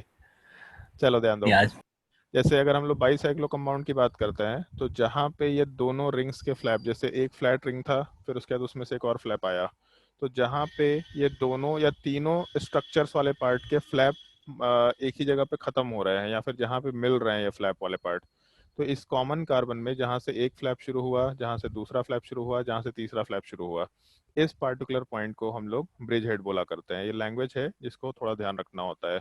इस स्ट्रक्चर में भी आराम से ऐसा रिप्रेजेंटेशन दिखा सकते हैं, जैसे देख के ऐसा लग रहा है कि वो स्ट्रक्चर फ्लैट है, बट वो फ्लैट नहीं है, वो 3 डायमेंशन में स्ट्रक्चर है। बेसिकली ऊपर से देखने पे एक ट्रायंगल के जैसा दिखाई देगा, बिल्कुल सिमेट्रिकल टाइप का स्ट्रक्चर दिखाई देगा। तो जिस पॉइंट से ये एक रिंग का स्ट्रक्चर, दूसरे पार्ट का स्ट्रक्चर और तीसरे रिंग का स्ट्रक्चर आ रहा है, इस पार्ट को हम लोग, ऊपर और नीचे दोनों पार्ट को हम लोग ब्रिज हेड बोल दिया करेंगे। जैसे ऊपर वाले स्ट्रक्चर में ये दोनों पॉइंट ब्रिज हेड है, या फिर यहाँ पे ये दोनों पॉइंट ब्रिज हेड है। अब उसमें फ्लैप को किसी भी तरीके से दिखाओ अपनी मर्जी पे है, मतलब फ्लैप में 5 मेंबर वाले पार्ट को इधर दिखा दो, तो यहाँ से अगर ढंग से देखो तो एक 5 मेंबर रिंग बन जाएगा। मतलब अगर हम लोग ये स्ट्रक्चर कंसिडर करें, अरे अगर हम लोग ये स्ट्रक्चर वाले पार्ट को लेकर के चले यहाँ से, तो एक कार्बन, दो कार्बन, यहाँ से ये पार्ट इससे अटैच्ड है, तीसरा कार्बन ये पार्ट इससे अटैच्ड है, 4 कार्बन, और उसके बाद जब 5 मेंबर रिंग में जाना है, ये चीज़ इस 5 मेंबर रिंग वाले पार्ट में जाना है, तो हम लोग यहाँ से इस पार्ट में मूव कर सकते हैं। अगर हम लोग को दूसरे 5 मेंबर रिंग में जाना है, अगर ढंग से देखो तो हम लोग के पास ये भी एक 5 मेंबर रिंग है, एक कार्बन, दो कार्बन, और ये भी मिला के एक 5 मेंबर रिंग एग्जिस्ट कर रहा है। बेसिकली वो देखने में उल्टा लग रहा है, बट 3 डायमेंशन में सिमेट्रिकल टाइप का स्ट्रक्चर होगा। तो यहाँ से भी कंसिडरेशन ले सकते हैं, एक कार्बन, दो कार्बन, तीन, चार, और यहाँ मिला के 5 मेंबर रिंग इधर से भी बना सकते हैं। उसके अलावा अगर 6 मेंबर रिंग को कंसिडर करना है तो यहाँ से शुरू किया, एक कार्बन, दो कार्बन, तीन, चार, पाँच, छः, टोटल मिला के 6 मेंबर रिंग, तो यहाँ से अटैच कर सकते हैं। एक कार्बन, 2 कार्बन के बीच में बॉन्ड, तीसरा, फिर टोटल यहाँ तक 4 कार्बन हो गए, 5 और 6, तो इन सबको मिला के हम लोग 6 मेंबर रिंग आराम से बना सकते हैं। तो बस 3 डायमेंशनल रिप्रेजेंटेशन अलग अलग तरीके से होगा, लेकिन है वो पूरा स्ट्रक्चर दोनों सेम टाइप का। अगर इसमें हम लोग डिग्री ऑफ अनसैचुरेशन निकालते हैं क्वेश्चन नंबर 9 वाले पार्ट में, तो एक चीज़ का थोड़ा ध्यान रखना, जैसे पहले एक रिंग था, फिर उसमें से एक फ्लैप निकल गया, इसका मतलब बेसिकली 2 ही रिंग होगा। देख के ऐसा लग रहा है कि टोटल 3 रिंग्स है, एक 5 मेंबर रिंग, दूसरा 5 मेंबर रिंग और तीसरा एक 6 मेंबर रिंग। लेकिन पहले एक 6 मेंबर रिंग था, उसमें से एक फ्लैप निकालने से केवल काम हो गया, तो यहाँ पे डिग्री ऑफ अनसैचुरेशन 2 आएगा। जब भी कभी स्ट्रक्चर थोड़ा कॉम्प्लिकेटेड टाइप का दिखाई देगा तो फॉर्मूले से भी काम कर सकते हैं, हमेशा केवल स्ट्रक्चर के हिसाब से काम मत करना। इस केस में जैसे टोटल 6 कार्बन थे और एक बीच में 7वां कार्बन था, तो टोटल मिला के 7 कार्बन है। उसके अलावा इधर 2 हाइड्रोजन, 2 हाइड्रोजन, 2 हाइड्रोजन, 2 हाइड्रोजन, यहाँ 2 हाइड्रोजन और ऊपर और नीचे एक एक हाइड्रोजन, तो 2 4 6 8 10 और 2 12। C7H12, C7H12 का degree of unsaturation, number of carbon plus 1 8 minus number of hydrogen by 2 6, उसके हिसाब से अगर कैलकुलेशन करें तो 2 के बराबर आराम से आ सकता है। मान लो एक क्वेश्चन और देते हैं जो हम हमेशा नॉर्मली कराया करते हैं। एक क्यूब अगर है, कौन सा पता नहीं क्या बोल रहा हूँ, कुछ समझ ही नहीं आ रहा आज तुम लोग क्यूबेन। क्यूबेन मॉलिक्यूल, क्यूबेन मॉलिक्यूल, ये मॉलिक्यूल हम हमेशा नॉर्मली कराया करते हैं, क्योंकि ये शायद तुम लोग को 10th क्लास में कराया था शायद ना। यस सर, हाँ तो मार्कर से उसको मिटाने में आसानी होता है। नहीं, यहाँ भी आसानी है, टेंशन मत ले, यहाँ पे भी आसानी हो जाएगा। बस एक काम कर सकते हैं हम, चलो मान लो अगर ये मॉलिक्यूल दे रखा है तो क्यूब के जैसा स्ट्रक्चर है, इस चीज़ को क्यूबेन बोल सकते हैं हम लोग। तो इस क्यूबेन वाले पार्ट को अगर कंसिडर करना शुरू करें तो डिग्री ऑफ अनसैचुरेशन में देख के ऐसा लग रहा है कि हम लोग के पास टोटल 6 फेसेस हैं, मतलब 6 रिंग्स हैं। लेकिन अगर मॉलिक्यूलर फॉर्मूले के हिसाब से काम करें तो टोटल 8 कॉर्नर्स हैं। 8 कॉर्नर मतलब 8 कार्बन्स होंगे। उसके अलावा हर एक कॉर्नर पे 3 बॉन्ड्स हैं, मतलब एक एक हाइड्रोजन, तो C8H8 बोल सकते हैं। Number of carbon plus 1 minus number of hydrogen by 2, तो उसके हिसाब से 4 आएगा। Total degree of unsaturation 5। तो एक्चुअल में 5 ही अनसैचुरेशन वाला पार्ट का फैक्टर है यहाँ पे, 6 फेसेस होने से 6 रिंग्स नहीं होंगे यहाँ पे। और इसको समझने का तरीका ऑलमोस्ट ये है कि जैसे 5 अनसैचुरेशन है, मतलब 5 मोल हाइड्रोजन अगर ऐड करेंगे तो हम लोग का compound completely open chain carbon structure में कन्वर्ट हो जाएगा। तो हम लोग जैसे इस तरह का स्ट्रक्चर कंसिडर कर सकते हैं। मान लो हम कहाँ से शुरू करें, चलो यहाँ से शुरू करते हैं। सबसे पहले इधर आता है क्या होता है, ये फॉर्मूला कहाँ से आता है? ये फॉर्मूला मैथ्स में इतना सारा फॉर्मूला कहाँ से आता है, क्रिएट कर सकते हैं। तो जैसे CnH2n है, कहाँ से आया, तो एक पैटर्न को देख के उस पैटर्न वाले चीज़ों पे सारे के सारे पार्ट को हम लोग पुट अप करने की कोशिश करते हैं। जैसे होता है ना कि जब हम लोग सीक्वेंस एंड सीरीज की बात करते हैं, एक मिनट, जब हम लोग सीक्वेंस एंड सीरीज की बात करते हैं तो उसमें एक पैटर्न मालूम करना पड़ता है कि ऐसा ऐसा ऐसा वेरिएशन है तो ऐसा पैटर्न फॉलो हो रहा है। तो वो पैटर्न को देखते देखते देखते ये फॉर्मूला क्रिएट किया गया है, ठीक है। तो इस केस में अगर मान लो सबसे पहले इधर वाले को हटाते हैं तो एक हाइड्रोजन ऐड किए तो एक बॉन्ड हट गया, सबसे पहला पार्ट। उसके बाद मान लो अगर हम लोगों को दूसरा बॉन्ड हटाना है तो एक काम कर सकते हैं, इसको हटा देते हैं हम। अगर इसको हटाएंगे तो दूसरा वाला पार्ट भी आराम से रिमूव हो गया। अगर मान लो हमको तीसरा पार्ट हटाना है तो हम इसको हटा देते हैं, यहाँ से तीसरा पार्ट हट गया, तो तीसरा मोल का एडिशन किए तो 3 हाइड्रोजन वाले पार्ट हट गए, सॉरी 3 कार्बन कार्बन का बॉन्ड हट गया। मान लो इसको हटा देते हैं तो चौथा बॉन्ड यहाँ से रिमूव हो गया। उसके बाद अगर मान लो हम लोग 5वां बॉन्ड हटाना है तो एक काम करते हैं, यहाँ वाले पार्ट को हटा देते हैं, केवल इस पार्ट को। तो इस केस में अगर इसको यहाँ से हटाएंगे तो इस केस में जैसे ही हम लोग वहाँ से बॉन्ड को हटाए तो हम लोग का पूरा स्ट्रक्चर इस फॉर्मेट में कन्वर्ट हो गया और ये पूरा एक single straight line carbon chain के जैसा एग्जिस्ट करना शुरू कर गया, मतलब एक ओपन चेन टाइप का स्ट्रक्चर बनना शुरू हो गया। तो अब इस स्ट्रक्चर में जब ओपन चेन स्ट्रक्चर बन चुका है तो हम लोग अब यहाँ पे हाइड्रोजन का एक्स्ट्रा एडिशन नहीं करा सकते हैं। इसका मतलब टोटल 5 हाइड्रोजन के एडिशन पे ये पूरा कंपाउंड अपने आप को एक ओपन चेन स्ट्रक्चर में कन्वर्ट कर चुका है, तो डिग्री ऑफ अनसैचुरेशन आराम से 5 के बराबर कंसिडर कर सकते हैं। तो ये एक छोटा सा कंसेप्ट है जिसका तुम लोग को ध्यान रखना है, डिग्री ऑफ अनसैचुरेशन, जिसमें चाहे तो हम लोग मॉलिक्यूलर फॉर्मूले के हिसाब से भी काउंट कर सकते हैं, मतलब मॉलिक्यूलर फॉर्मूला अप्लाई करके भी क्वेश्चन आराम से सॉल्व कर सकते हैं, या फिर हम लोग चाहे तो स्ट्रक्चर देख के भी काम कर सकते हैं। दोनों में से जो भी सिचुएशन दे रखा होगा उसके हिसाब से काम कर लेना। हाँ, कोई डाउट है क्या? सर क्वेश्चन नंबर 5 का 2 होगा या 1 होगा? क्वेश्चन नंबर 5 का 2 होगा। एक यहाँ पे पाई बॉन्ड है और एक यहाँ पे पाई बॉन्ड है, तो टोटल 2। सर ठीक वो है। तो ऑक्सीजन पे पाई बॉन्ड है ना? ये चीज ऊपर एक्सप्लेन किए थे कि ऑक्सीजन को फॉर्मूले में अगर रखते हैं तो काउंट नहीं करते, लेकिन जब ये पाई बॉन्ड बना रखा है तो पाई बॉन्ड तो एक अनसैचुरेशन को रिप्रेजेंट करता है। जैसे एक चीज देखो, अगर हम लोग यहाँ हाइड्रोजन का एडिशन कराते हैं H2, तो बेसिकली हम लोग एक ऑक्सीजन वाले पार्ट पे और जहाँ जो कार्बन के बीच में पाई बॉन्ड है इसको हटाएंगे, ऊपर में एक हाइड्रोजन ऐड करेंगे और नीचे कार्बन पे एक हाइड्रोजन ऐड करेंगे, तो बेसिकली इस तरह का स्ट्रक्चर निकल के आएगा। तो अगर एक कीटोन है इस तरह का पार्ट, तो उसको हम लोग आराम से एक अल्कोहल में कन्वर्ट कर सकते हैं। तो पहले वाले में एक पाई बॉन्ड था जो कि हट सकता है, तो अनसैचुरेशन है। फॉर्मूले में ऑक्सीजन को काउंट नहीं करते हम लोग, लेकिन अगर एक स्ट्रक्चर है तो स्ट्रक्चर में वो चीज काउंट करना पड़ता है। उसमें पाई बॉन्ड कहाँ पे इससे मतलब है, वो ऑक्सीजन के साथ पाई बॉन्ड है या नहीं है उससे कोई मतलब हम लोग को नहीं होता है। ठीक है। और कोई डाउट किसी को क्वेश्चन नंबर 10 सेकेंडरी तक? अल्कोहल बोलते हैं क्या इसको? उसको क्या बोला? सेकेंडरी अल्कोहल बोलते हैं। आएंगे, अभी जस्ट इस चीज पे आने वाले हैं हम लोग। यहाँ तक पार्ट में कोई डाउट है किसी को? क्वेश्चन नंबर 9 तक या 10 तक कोई भी डाउट? चलो, अगर डाउट नहीं है तो फिर हम लोग इसके बाद जैसे एक छोटा सा टर्म यूज किया करते हैं, फंक्शनल ग्रुप। ऑल्दो हम फंक्शनल ग्रुप तुम लोग को एक्सप्लेन नहीं कर रहे, तुम लोग को वो चीज़ खुद से भी सीखना है, और हम लोग जैसे जैसे बोलते जाएंगे तुमको मालूम पड़ जाएगा। बस कुछ चीज़ों का ध्यान रखना, हम बहुत फास्टली बस उन चीज़ों को बोल रहे हैं। जैसे अगर OH है तो इन जनरल हम लोग कभी भी एक कार्बन चेन रखे, जैसे मान लो ये कार्बन है और यहाँ पे OH ग्रुप है, तो कार्बन चेन अगर इन जनरल रिप्रेजेंट करना है तो हम लोग इसको R से डिनोट कर दिया करते हैं। R को हम लोग लैंग्वेज में अल्काइल ग्रुप बोला करेंगे, बोलने का लैंग्वेज है। तो अल्काइल ग्रुप से OH अटैच्ड है, मतलब एक अल्कोहल फंक्शनल ग्रुप है। लेकिन अगर यही OH ग्रुप वाला पार्ट अगर C डबल बॉन्ड O से अटैच्ड होगा, तो इस केस में ये पूरा का पूरा एक सिंगल यूनिट बन जाता है, और इस चीज को हम लोग कार्बोक्सिलिक एसिड बोलना शुरू करते हैं। और ये चीज थोड़ा ध्यान रखते हुए काम करना। जैसे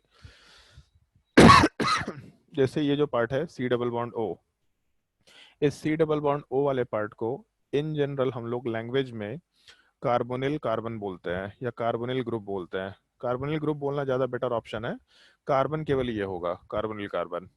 तो अगर ये OH वाला पार्ट जो अल्कोहल है, अगर वो कार्बोनिल कार्बन से अटैच्ड है, तब उस केस में हम लोग उसको अल्कोहल नहीं बोलते, वहाँ पे उसका प्रॉपर्टी चेंज हो जाता है, उसको कार्बोक्सिलिक एसिड बोलना शुरू कर देते हैं हम लोग।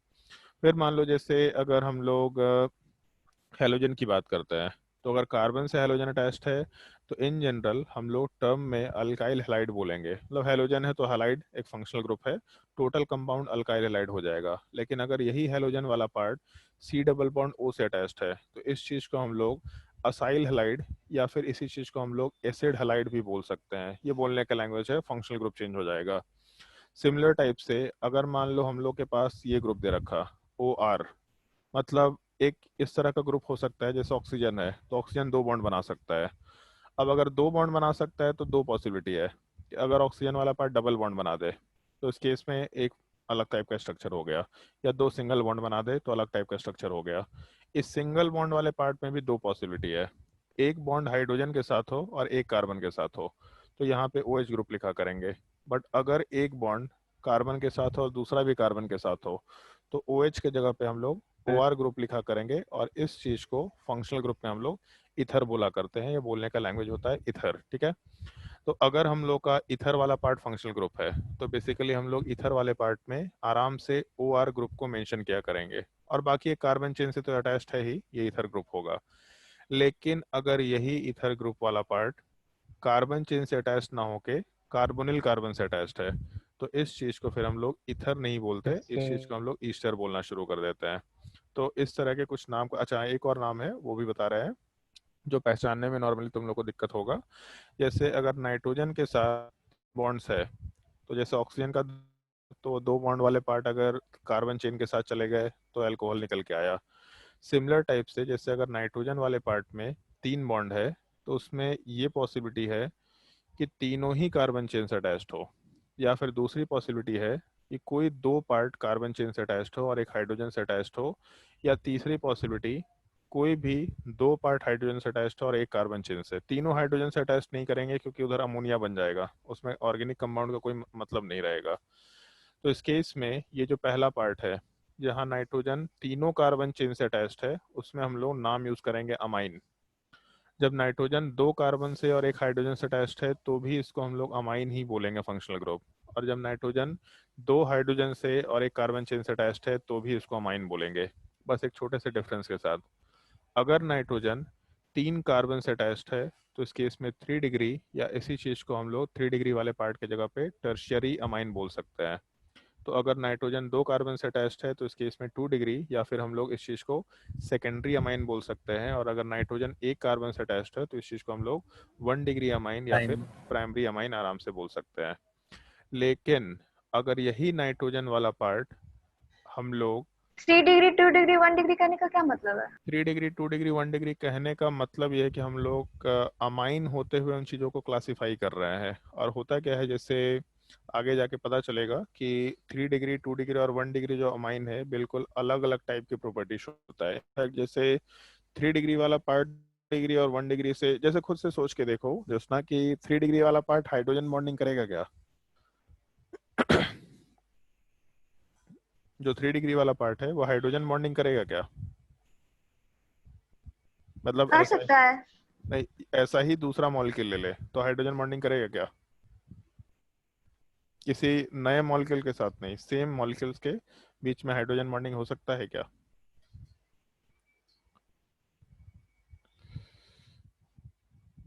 हाइड्रोजन बॉन्डिंग का कंडीशन क्या बताया था कि हाइड्रोजन नाइट्रोजन ऑक्सीजन या फ्लोरीन से अटैच्ड होना चाहिए। तो यहाँ तो हाइड्रोजन है ही नहीं, तो इसका मतलब हाइड्रोजन बॉन्डिंग नहीं हो सकता, जबकि इसमें हो सकता है और नीचे भी हो सकता है। तो अगर हाइड्रोजन बॉन्डिंग हुआ मतलब बहुत ही स्ट्रॉन्ग इंट्रैक्शन है, तो बॉइलिंग पॉइंट वाला पार्ट काफ़ी ज़्यादा इंक्रीज कर सकता है। तो 3 डिग्री वाला पार्ट 2 डिग्री 1 डिग्री से काफ़ी डिफरेंट प्रॉपर्टी शो करेगा। इनफैक्ट ऑलमोस्ट सबसे लास्ट टॉपिक, मतलब क्लास 12 के एनसीईआरटी में रिएक्शन से रिलेटेड जो सबसे लास्ट टॉपिक है वो नाइट्रोजन कंटेनिंग कंपाउंड ही है। और उसमें सबसे लास्ट में हम लोग ये चीज़ का डिस्कशन करते हैं, इन तीनों कंपाउंड्स को हम लोग कैसे सेपरेट कर सकते हैं। तीनों अलग अलग प्रॉपर्टी शो करता है, तो तीनों को कैसे सेपरेट कर सकते हैं, इन तीनों को हम लोग अलग अलग फंक्शनल ग्रुप के जैसा भी कंसिडर करते हैं। तो हम लोग बेसिकली अमाइन होते हुए उसी का एक क्लासिफिकेशन कैरी आउट कर दे रहे हैं। अल्कोहल में ऐसा नहीं करना पड़ता है, बट अमाइन वाले पार्ट में ये चीज़ करना होता है, क्योंकि नाइट्रोजन में जो नंबर ऑफ कार्बन अटैच्ड है वो नंबर ऑफ कार्बन वाले पार्ट अलग अलग वेरिएशन में चले गए। एक जगह तीन जगह कार्बन था, एक जगह केवल 2 ही कार्बन अटैच था, और एक जगह केवल 1 ही कार्बन अटैच था। और इसमें थोड़ा और मॉडिफिकेशन कर सकते हैं। जैसे नाइट्रोजन का 2 बॉन्ड कार्बन से अटैच्ड हो नॉर्मली, बट तीसरा बॉन्ड कार्बन के जगह पे कार्बोनिल कार्बन से अटैच्ड हो, तो इसको हम लोग अमाइन नहीं बोलते, इसको हम लोग अमाइड बोल दिया करते हैं। सिमिलर टाइप से अगर नाइट्रोजन का 2 बॉन्ड हम लोगों के कार्बन से अटैच ना हो, केवल एक ही बॉन्ड कार्बन से अटैच्ड हो, एक पे हाइड्रोजन हो, इस चीज़ को भी हम लोग अमाइड बोला करेंगे। और अगर नाइट्रोजन वाले पार्ट का 2 बॉन्ड हाइड्रोजन से अटैच्ड हो और यहाँ पे कार्बन डबल बॉन्ड ऑक्सीजन, तो इस चीज़ को भी हम लोग अमाइड बोला करेंगे। और लिखने का ऐसा तरीका होता है RC double bond O NH2। तो ये पूरा पार्ट में जब nitrogen C double bond O से अटैच्ड होगा तो इस चीज़ को हम लोग अमाइड बोलेंगे। और सेम चीज़ नाइट्रोजन क्योंकि 3 कार्बन से अटैच्ड है तो 3 डिग्री अमाइड या टर्शियरी अमाइड, अगर 2 कार्बन से अटैच्ड है तो 2 डिग्री अमाइड, और नीचे वाले केस में 1 डिग्री अमाइड आराम से बोल सकते हैं। बहुत सारे रिएक्शंस ऐसे हैं जो केवल 3 डिग्री अमाइड ही दे सकता है, या सॉरी 1 डिग्री अमाइड ही दे सकता है। बहुत सारे ऐसे रिएक्शंस है जो केवल 3 डिग्री अमाइड वाला पार्ट ही दे पाएगा। तो इसके वजह से अलग अलग टाइप के लोग फंक्शनल ग्रुप्स के जैसा बिहेव कर रहे होते हैं। तो ये चीज़ ध्यान रखना, जैसे अल्कोहल, इथर या फिर हेलोजन और अमाइन, इन सब के जैसा ही और भी फंक्शनल ग्रुप होता है जिसमें हम लोग डेफिनेटली कुछ एक्स्ट्रा पार्ट बस C double bond extra part के जैसा ऐड करके उसको दूसरे फंक्शनल ग्रुप में कन्वर्ट कर देते हैं। बाकी 10th क्लास में एल्डिहाइड है, कीटोन है। उसके अलावा हम लोग एक ये ग्रुप यूज़ करते हैं जिसको हम लोग साइनाइड बोला करते हैं। और भी फंक्शनल ग्रुप होंगे जिसको नोमेनक्लेचर में यूज़ करेंगे, जैसे SO3H है, इसको हम लोग सल्फोनिक एसिड बोलते हैं। ये नाम थोड़ा ध्यान रखना, जैसे कार्बोक्सिलिक एसिड है वैसे ही सल्फोनिक एसिड वाला पार्ट। उसके अलावा जैसे NC है, तो अगर CN की जगह NC हो जाएगा तो हम लोग टर्म आइसो लगा दिया करेंगे। तो ऊपर साइनाइड था तो नीचे वाले पार्ट में आइसोसाइनाइड। और साइनाइड को नॉर्मली नाइट्राइल भी बोला जाता है, तो आइसोसाइनाइड की जगह पे हम लोग आइसोनाइट्राइल वाला पार्ट भी आराम से यूज़ करते हुए काम कर सकते हैं। उसके अलावा एक NO2 ग्रुप है जिसको हम लोग नाइट्रो ग्रुप बोला करेंगे। और कोई फंक्शनल ग्रुप बच गया? हाँ, उसके अलावा SH में जैसे अगर यहाँ OH होता है तो अल्कोहल है। अगर ऑक्सीजन की जगह सल्फर होगा तो इन जनरल थायो वर्ड लगा दिया जाता है। तो इस केस में हम लोग अल्कोहल की जगह पे इसको थायोल बोल सकते हैं, बट इसका एक और नाम है, इस चीज़ को मरकैप्टन भी बोला जाता है। ये भी एक कॉमन लैंग्वेज है जिसको यूज़ किया जाता है। तो ये कुछ फंक्शनल ग्रुप्स हैं जिनका थोड़ा नाम ध्यान रखना होता है। जैसे कभी भी इथाइल अगर क्या होता है? क्या क्या इथाइल मरकैप्टन। इथाइल मरकैप्टन का मतलब, जैसे इथाइल का क्या मतलब समझ में आता है? इथाइल का क्या मतलब समझ, इथेन का क्या मतलब समझ में आता है? बताओ भैया, भाई इथेन का क्या, इथेन का क्या मतलब समझ में आता है?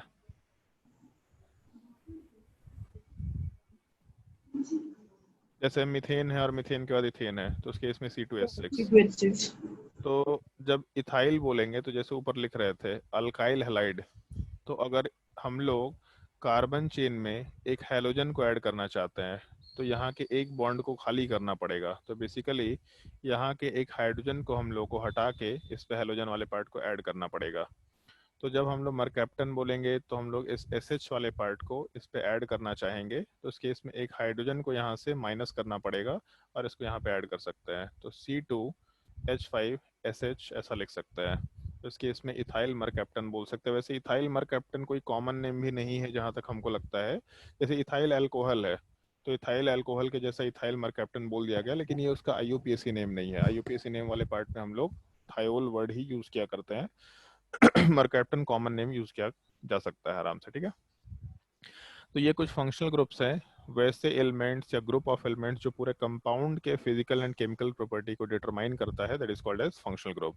कुछ नाम ध्यान रखना है, कुछ आइडेंटिफिकेशन वाले पार्ट ध्यान रखने हैं। जैसे प्रियांश और आदित्य, तुम लोग को ये सब याद है? एल्डिहाइड क्या होता है, कीटोन क्या होता है, ये सब फंक्शनल ग्रुप वाले पार्ट ध्यान है? बताओ भाई जल्दी। आदित्य,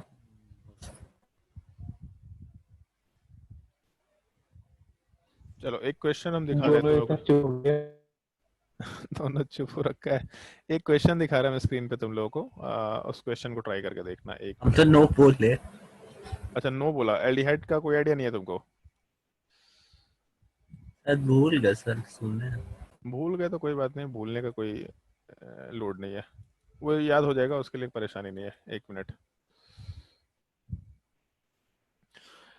जैसे शुरू का तो सब कंपाउंड बहुत ही हल्का है, कुछ एक टॉपिक बाकी है, उस चीज़ का डिस्कशन करेंगे अभी। जैसे ये सवाल है, क्वेश्चन नंबर B4।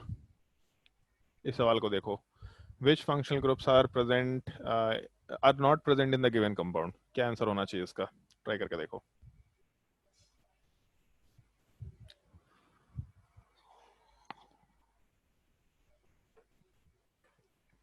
कौन कौन सा फंक्शनल ग्रुप प्रेजेंट नहीं है?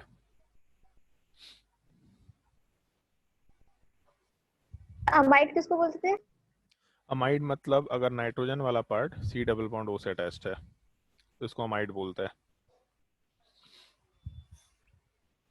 जैसे सबसे पहला पार्ट, एक तो फंक्शनल ग्रुप ध्यान रखना, कार्बन के अलावा कोई दूसरा एटम होगा ही होगा, मतलब कार्बन के अलावा और हाइड्रोजन के अलावा कोई दूसरा एलिमेंट होना बाय डिफॉल्ट है।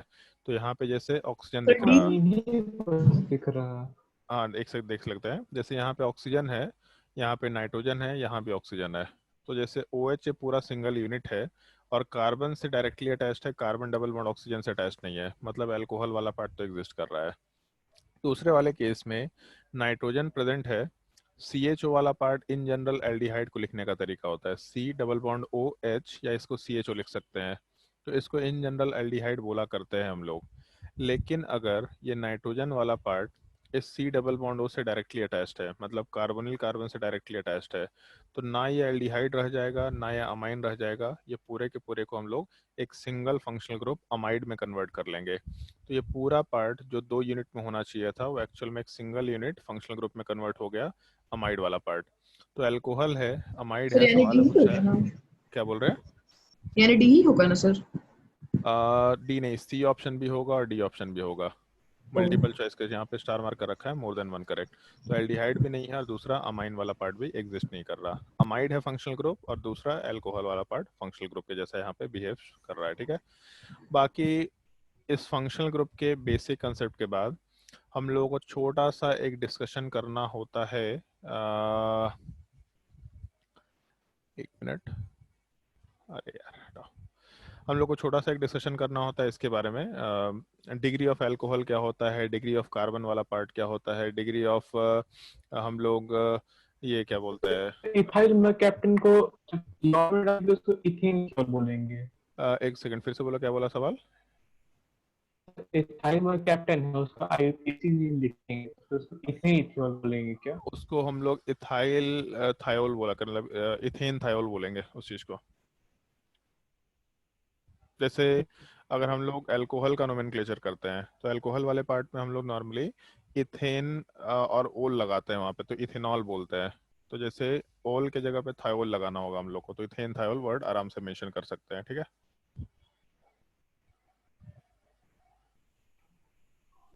सर यही एक क्वेश्चन था सर कि जो होता है ना मिथाइल कैप्टन, उसको एलपीजी सिलेंडर में डाला जाता है आइडेंटिफिकेशन के लिए, जो आपसे हाँ, पिछले साल पूछे थे, एनटीएससी में पूछा था ये क्वेश्चन। अच्छा यार, ये तो मतलब मरकैप्टन तो खैर नहीं पूछना चाहिए क्योंकि 10th क्लास में कहीं भी दे नहीं रखा है, ठीक है। मतलब पूछता तो है ही लोग थोड़ा बहुत ऊपर का। जनरल वाला सवाल था, मैं हाँ, चार्ज हो केमिस्ट्री में, लेकिन जनरल वाला। कोई बात नहीं। क्या बोल रहे हैं अद्वै? डिस्चार्ज हो गया था। डिस्चार्ज हो गया था कि डिस्कनेक्ट हो गया? डिस्चार्ज। डिस्चार्ज हो गया था मतलब? मतलब फोन डिस्चार्ज हो बंद हो गया गया था, तो डिस्कनेक्ट हो गया। चार्ज अच्छा, लगाने के लिए भागा फिर। ठीक है, मतलब तुम डिस्चार्ज हो गए कि तुम्हारा फोन डिस्चार्ज हो गया कि दोनों हो गया है?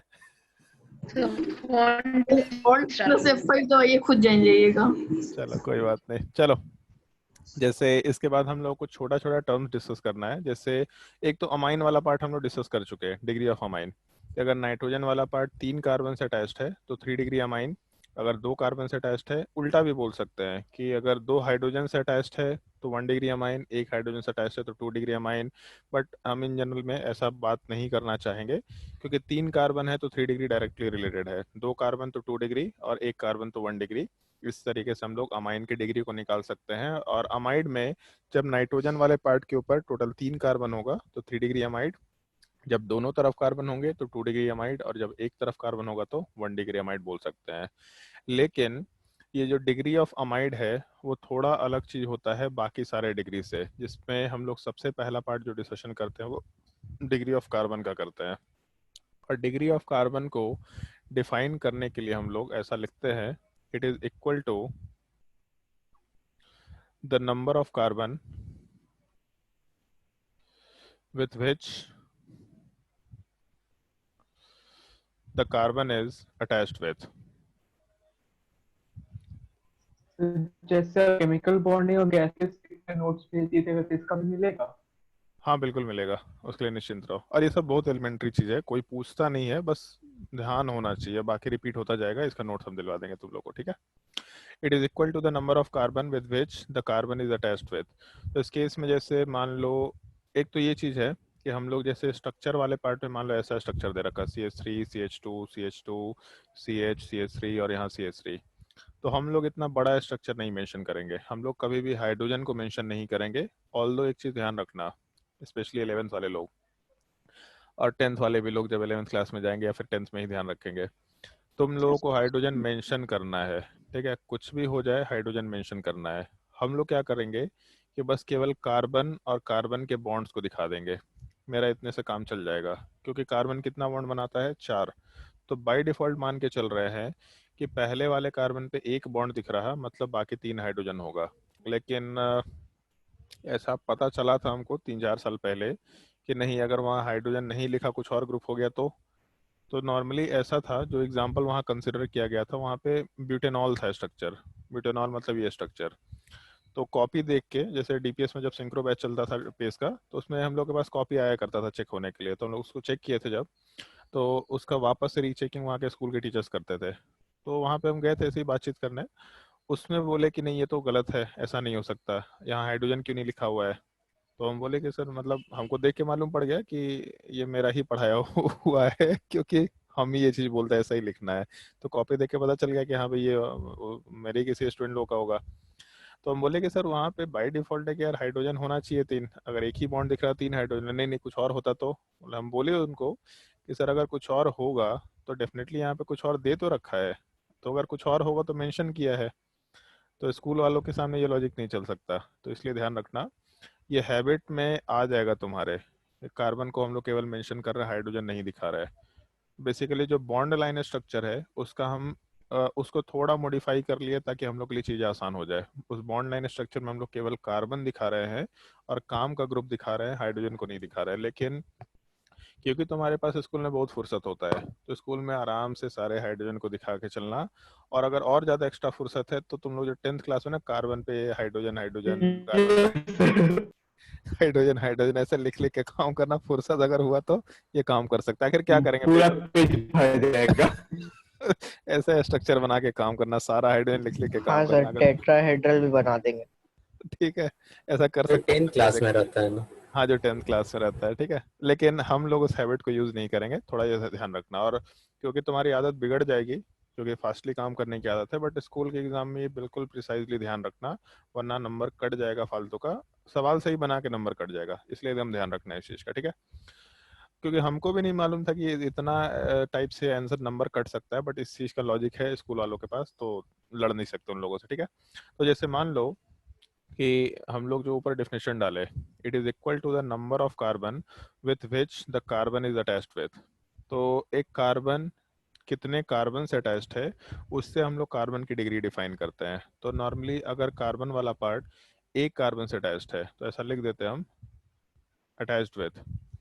तो अगर एक कार्बन से अटैच्ड होगा तो इस केस में हम लोग जो डिग्री है उसको 1 बोलेंगे, या फिर इसी चीज को हम लोग प्राइमरी कार्बन भी बोला हाइब्रिडाइजेशन के करते टर्म हैं। में इसको थोड़ा हाइब्रिडाइजेशन हाइब्रिडाइजेशन के टर्म में बोलना थोड़ा गलत होगा, क्योंकि हाइब्रिडाइजेशन में हम लोग सिग्मा बॉन्ड काउंट करते हैं, जबकि डिग्री ऑफ कार्बन में हम लोग कार्बन कितने कार्बन से अटैच्ड है ये देख रहे हैं, ना कि हाइब्रिडाइजेशन वाला पार्ट। तो चाहे तो हम लोग रिलेट कर सकते हैं, लेकिन हाइब्रिडाइजेशन में जैसे मान लो ऐसा स्ट्रक्चर दे रखा कि इस पे एक OH ग्रुप और इस पे एक Cl ग्रुप है, तो हाइब्रिडाइजेशन तो sp3 होगा, लेकिन ये जो कार्बन है ये केवल 2 ही कार्बन से अटैच्ड है, तो 2 डिग्री है। बट अगर मान लो ये है तो इसमें 2 हाइड्रोजन और 2 कार्बन, तो यहाँ पे sp3 हाइब्रिडाइजेशन वाले पार्ट में 2 डिग्री है। तो अगर हाइब्रिडाइजेशन से इसको रिलेट करना चाहे तो ये भी कार्बन है, तो कार्बन 3 डिग्री वाला पार्ट, लेकिन हाइब्रिडाइजेशन sp3 है। और अगर यहाँ 4 कार्बन हुआ तो भी sp3 हाइब्रिडाइजेशन और डिग्री वाला पार्ट 3 के जगह पे 4 डिग्री हो गया। तो हाइब्रिडाइजेशन से रिलेट करना सही तरीका नहीं होगा, ठीक है, थोड़ा गलत तरीका हो जाएगा। तो इस केस में जैसे अगर एक कार्बन से अटैच्ड है तो 1 डिग्री और प्राइमरी कार्बन, अगर 2 कार्बन से अटैच्ड है तो उस केस में 2 डिग्री, या फिर उसी चीज को हम लोग सेकेंडरी कार्बन बोलेंगे। वैसे ये 1 degree carbon, 2 degree carbon, 3 degree carbon, 4 degree carbon बहुत ही फ्रिक्वेंटली यूज पड़ेगा, तो ये मेरे हिसाब से याद रह जाएगा। अगर 3 कार्बन से अटैच्ड है तो 3 डिग्री कार्बन बोल सकते हैं, इस चीज को हम लोग टर्शियरी कार्बन बोल सकते हैं। और अगर 4 कार्बन हुआ तो क्या बोलेंगे? क्वाटरनरी। अगर 4 कार्बन हुआ तो उस केस में 4 डिग्री या फिर क्वाटरनरी कार्बन बोलेंगे, टर्नरी वर्ड यूज नहीं करेंगे। यहाँ पे सॉल्यूशन में हम लोग टर्नरी वर्ड यूज करते हैं, बट यहाँ पे हम लोग क्वाटरनरी कार्बन बोला करेंगे। और एक इंफॉर्मेशन ध्यान रखना, CH4 में कार्बन किसी कार्बन से अटैच नहीं है, तो इसको तो प्राइमरी। 0 बोलना थोड़ा गलत होगा। इस केस में प्राइमरी बोलना भी गलत होगा, क्योंकि एक भी कार्बन से अटैच नहीं है, तो इसलिए यहाँ पे नाम में एक सुपर वर्ड लगा दिया जाता है, सुपर प्राइमरी कार्बन। ये नाम थोड़ा ध्यान रखना, बस एक छोटा सा जनरल नॉलेज का चीज़ है जो हमको कभी बोला गया था, इसलिए तुम लोगों को बता दिया। तो जब हम लोग डिग्री ऑफ कार्बन की बात करते हैं तो एक कार्बन कितने कार्बन से अटैच्ड है ये चीज देखेंगे। जैसे मान लो अगर हम लोग कंपाउंड का स्ट्रक्चर ऐसा बना के चलते हैं, मान लो ये कंपाउंड है, तो इस केस में हम लोग का कार्बन 1 2 3 4 5 6 7 8, कार्बन नंबर 1 अगर देखें तो कार्बन नंबर 1 वाला पार्ट केवल एक ही कार्बन से अटैच्ड है तो 1 डिग्री। कार्बन नंबर 2 को अगर देखें तो एक ही कार्बन से अटैच्ड है 1 डिग्री। कार्बन नंबर 3 भी एक ही कार्बन से अटैच्ड है, इसका मतलब 1 डिग्री। कार्बन नंबर 4 4 कार्बन से अटैच्ड है, तो इस केस में इसको 4 डिग्री बोल सकते हैं। कार्बन नंबर 5 वाला पार्ट 3 कार्बन से अटैच्ड है, तो इसका मतलब 3 डिग्री। कार्बन नंबर 6 वाला पार्ट फिर से एक ही कार्बन से अटैच्ड है, इसका मतलब 1 डिग्री। कार्बन नंबर 7 वाला पार्ट 2 कार्बन से अटैच्ड है, इसका मतलब 2 डिग्री। और कार्बन नंबर 8 वाला पार्ट केवल एक ही कार्बन से अटैच्ड है, मतलब 1 डिग्री कार्बन बोल सकते हैं। एक चीज है कि जो कार्बन इसका काम क्या होता है? इसका काम हम लोग कभी कभी स्टेबिलिटी से रिलेट करके रखते हैं। जैसे आगे जब हम लोग कार्बन के ऊपर पॉजिटिव चार्ज देखेंगे तो इस चीज को बोलने के लैंग्वेज में हम लोग कार्बोकटायन बोल सकते हैं। कार्बन के ऊपर कटायन है तो कार्बोकटायन के स्टेबिलिटी में इस चीज को यूज कर पाएंगे। दूसरा, जैसे 10th क्लास में एक रिएक्शन पढ़ा था क्या, सब्स्टिट्यूशन रिएक्शन? Yes sir. बताओ क्या होता है? CH4 मीथेन में Cl क्लोरीन ऐड करते जाते हैं। मीथेन वाले पार्ट में अगर हम लोग हेलोजन ऐड करते हैं तो CH3X बनता है, है ना। बाकी लोग थोड़ा ध्यान रखने, सब्स्टिट्यूशन रिएक्शन कहलाता है तुम्हारे 10th क्लास के हिसाब से। अगर हम लोग एक अल्केन में हेलोजन का एडिशन करते हैं तो उस केस में एक हाइड्रोजन वहां से हटेगा और एक हेलोजन वहां पे आएगा। तो बेसिकली इसको ऐसा समझ लो कि CH3 है और यहाँ एक H है और जो X2 है वो ऐसा दे रखा, तो इसको एक बॉक्स में क्लोज करके हटा दो तो यहाँ से HX बनेगा और बाकी जो बचा पार्ट है उसको आपस में अटैच कर दो। मतलब जैसे ही एक बॉक्स में 2 पार्ट को हटाए तो बाकी बचा पार्ट, सिंगल बॉन्ड यहाँ से था, सिंगल बॉन्ड यहाँ से था, ये दोनों पार्ट आपस में CH3X के फॉर्मेट में अटैच हो गया। इस चीज को सब्स्टिट्यूशन रिएक्शन बोलते हैं। और बेसिकली एक्चुअल में सब्स्टिट्यूशन रिएक्शन बोलना तो ठीक ही चीज है, बट जैसे हाइड्रोजन का एडिशन है तो हाइड्रोजनेशन बोलते हैं। और 10th वाले तीनों लोग हाइड्रोजनेशन रिएक्शन भी तुम लोग को ध्यान रखना है। तो जब हम लोग हाइड्रोजन का एडिशन करते हैं तो हाइड्रोजनेशन बोलते हैं। तो यहाँ पे कार्बन चेन पे हेलोजन ग्रुप को ऐड कर रहे हैं, तो इस चीज़ को हम लोग हेलोजनेशन रिएक्शन बोल सकते हैं। तो जब हम लोग हेलोजनेशन कराते हैं तो वहाँ पे बेसिकली हम लोग सनलाइट यूज़ किया करते हैं। मतलब ये जो रिएक्शन है ये नॉर्मली सनलाइट के प्रेजेंस में होगा या फिर अल्ट्रावायलेट लाइट के प्रेजेंस में होगा। और एक चीज का ध्यान रखना। सर, हाँ बोलो। सर कोई भी अनसैचुरेटेड कंपाउंड में अगर हम लोग हेलोजन ऐड करें तो उसको भी हम लोग हेलोजनेशन बोलेंगे? बिल्कुल बोलेंगे। हेलोजन का एडिशन मतलब हेलोजनेशन है, सिंपल, बट तरीका थोड़ा थोड़ा अलग हो जाएगा। वहाँ पे एडिशन हो रहा है हेलोजनेशन के लिए, यहाँ सब्स्टिट्यूशन हो रहा है हेलोजनेशन के लिए, ठीक है। ठीक है। इसमें जैसे एक पॉइंट ध्यान रखना, ये तुम्हारी जिंदगी भर तुमको याद रखना है, ठीक है। 10th क्लास में प्रियांश तुम बताओ कौन कौन से टाइप के रिएक्शन पढ़े हैं सबसे पहले चैप्टर में? Types of reaction. Combination reaction, ठीक है, डिस्प्लेसमेंट, डबल डिस्प्लेसमेंट, ठीक है, और न्यूट्रलाइजेशन। न्यूट्रलाइजेशन पहले टॉपिक, न्यूट्रलाइजेशन पहला चैप्टर में नहीं था। हाँ, पहले चैप्टर में नहीं पहला है। में नहीं था। चैप्टर में नहीं है, दूसरे में। हाँ, neutralisation, decomposition, oxidation, reduction, reduction, redox, decomposition reaction, और उसके बाद फिर हम लोग रिडॉक्स रिएक्शन की बात। Oxidation, reduction, oxidation, reduction. और तुम्हारे साइड बुक्स में जो कौन सा है इस उसमें कंबशन रिएक्शन भी दे रखा है, बट एनसीईआरटी में नहीं दे रखा है, ठीक है। जब हम लोग डिकम्पोजिशन की बात करते हैं तो उसमें 3 पार्ट होता है। 3 पार्ट में आदित्य कौन कौन सा 3 पार्ट होता है? इलेक्ट्रोलिटिकल, फोटोलिटिकल और थर्मोलिटिकल। इलेक्ट्रोलिटिकल को इलेक्ट्रोलिसिस बोल सकते हैं। फोटोलिटिकल सिल्वर क्लोराइड, सिल्वर ब्रोमाइड। तो उसमें क्या करते हैं, उसका फोटो खींच लेते हैं सेल्फी खींचते हैं सर, तो उससे डिसोसिएशन हो जाता है। अरे भाई साहब, तो उल्टा होता है यार आजकल तो ऐसे। तो जल जाता है। ऐसे आप होंगे उसके बगल में, वो आपके बगल में होगा, वो जल जाएगा, उसको एनर्जी मिलेगा, फिर वो ऐसे अलग हो जाता है। अच्छा, तो ऐसा फोटो खींचने से कुछ कुछ हो जाता है ना। वैसे फोटो में से यूज होता भी है, पता है। हाँ वहां पे हम लोग टर्म यूज करते हैं फोटोलिसिस। तो फोटो नहीं खींचते हैं, क्या करते हैं एक्चुअली में, ये बता आदित्य। सनलाइट का यूज करते हैं, सनलाइट फोटॉन्स का यूज लाइट। करते हैं, हाँ। तो इसीलिए हम लोग फोटो जैसे लाइट का यूज करते हैं या अल्ट्रावायलेट लाइट यूज कर सकते हैं, वहाँ पे फोटोलिसिस यूज करते हैं। और तीसरा हम लोग थर्मल डिकम्पोजिशन की बात करते हैं, ठीक है। तो जैसे एक चीज़ का ध्यान रखना कि जब हम लोग थर्मल डिकम्पोजिशन करेंगे तो हो सकता है बॉन्ड डिसोसिएट करे। फोटोलिसिस यूज करेंगे तो भी बॉन्ड डिसोसिएट करे, इलेक्ट्रोलिसिस में भी बॉन्ड डिसोसिएट करे। बॉन्ड डिसोसिएट करने का दो पार्ट होता है या दो तरीका होता है। मान लो कि दो एटम्स हैं ए और बी, तो आइदर यहाँ पे जब डिसोसिएशन होगा तो दोनों के दोनों इलेक्ट्रॉन्स एक एटम लेके हट गया, ये नॉर्मली हो सकता है। तो अगर एक बॉन्ड के अंदर दो इलेक्ट्रॉन्स है और एक इलेक्ट्रॉन ए का एक इलेक्ट्रॉन बी का, बट दोनों इलेक्ट्रॉन बी लेके हट गया, तो बी के ऊपर एक एक्स्ट्रा इलेक्ट्रॉन आ गया और ए के ऊपर एक इलेक्ट्रॉन लूज हो गया, तो ए प्लस और बी माइनस होगा। इस चीज को हम लोग हेट्रोलिटिक डिकम्पोजिशन बोल सकते हैं या फिर हेट्रोलिटिक ब्रेकिंग बोल सकते हैं, बेसिकली हेट्रोलिसिस बोल सकते हैं, ठीक है। दूसरा एक ये पॉसिबिलिटी है कि जैसे अगर बॉन्ड बना था तो इलेक्ट्रॉन का शेयरिंग हुआ था, तो अगर बॉन्ड ब्रेक हुआ तो अपना अपना सामान लेकर के लोग घर जा सकते हैं। तो ए का अपना इलेक्ट्रॉन वापस आया, बी का अपना इलेक्ट्रॉन वापस आया, और उसको ऐसा समझो जब भी एक मॉलिक्यूल बना होगा तो मॉलिक्यूल के कॉम्बिनेशन में सारे इलेक्ट्रॉन पेयर के फॉर्म में जाने की कोशिश कर रहे होंगे।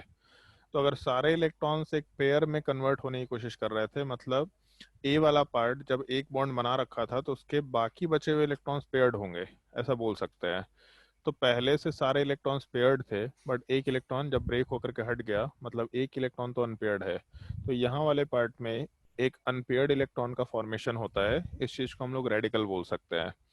और जब इस तरीके का सिमेट्रिकल डिवीजन होता है तो हम लोग वहाँ पे टर्म होमोलिसिस यूज कर सकते हैं।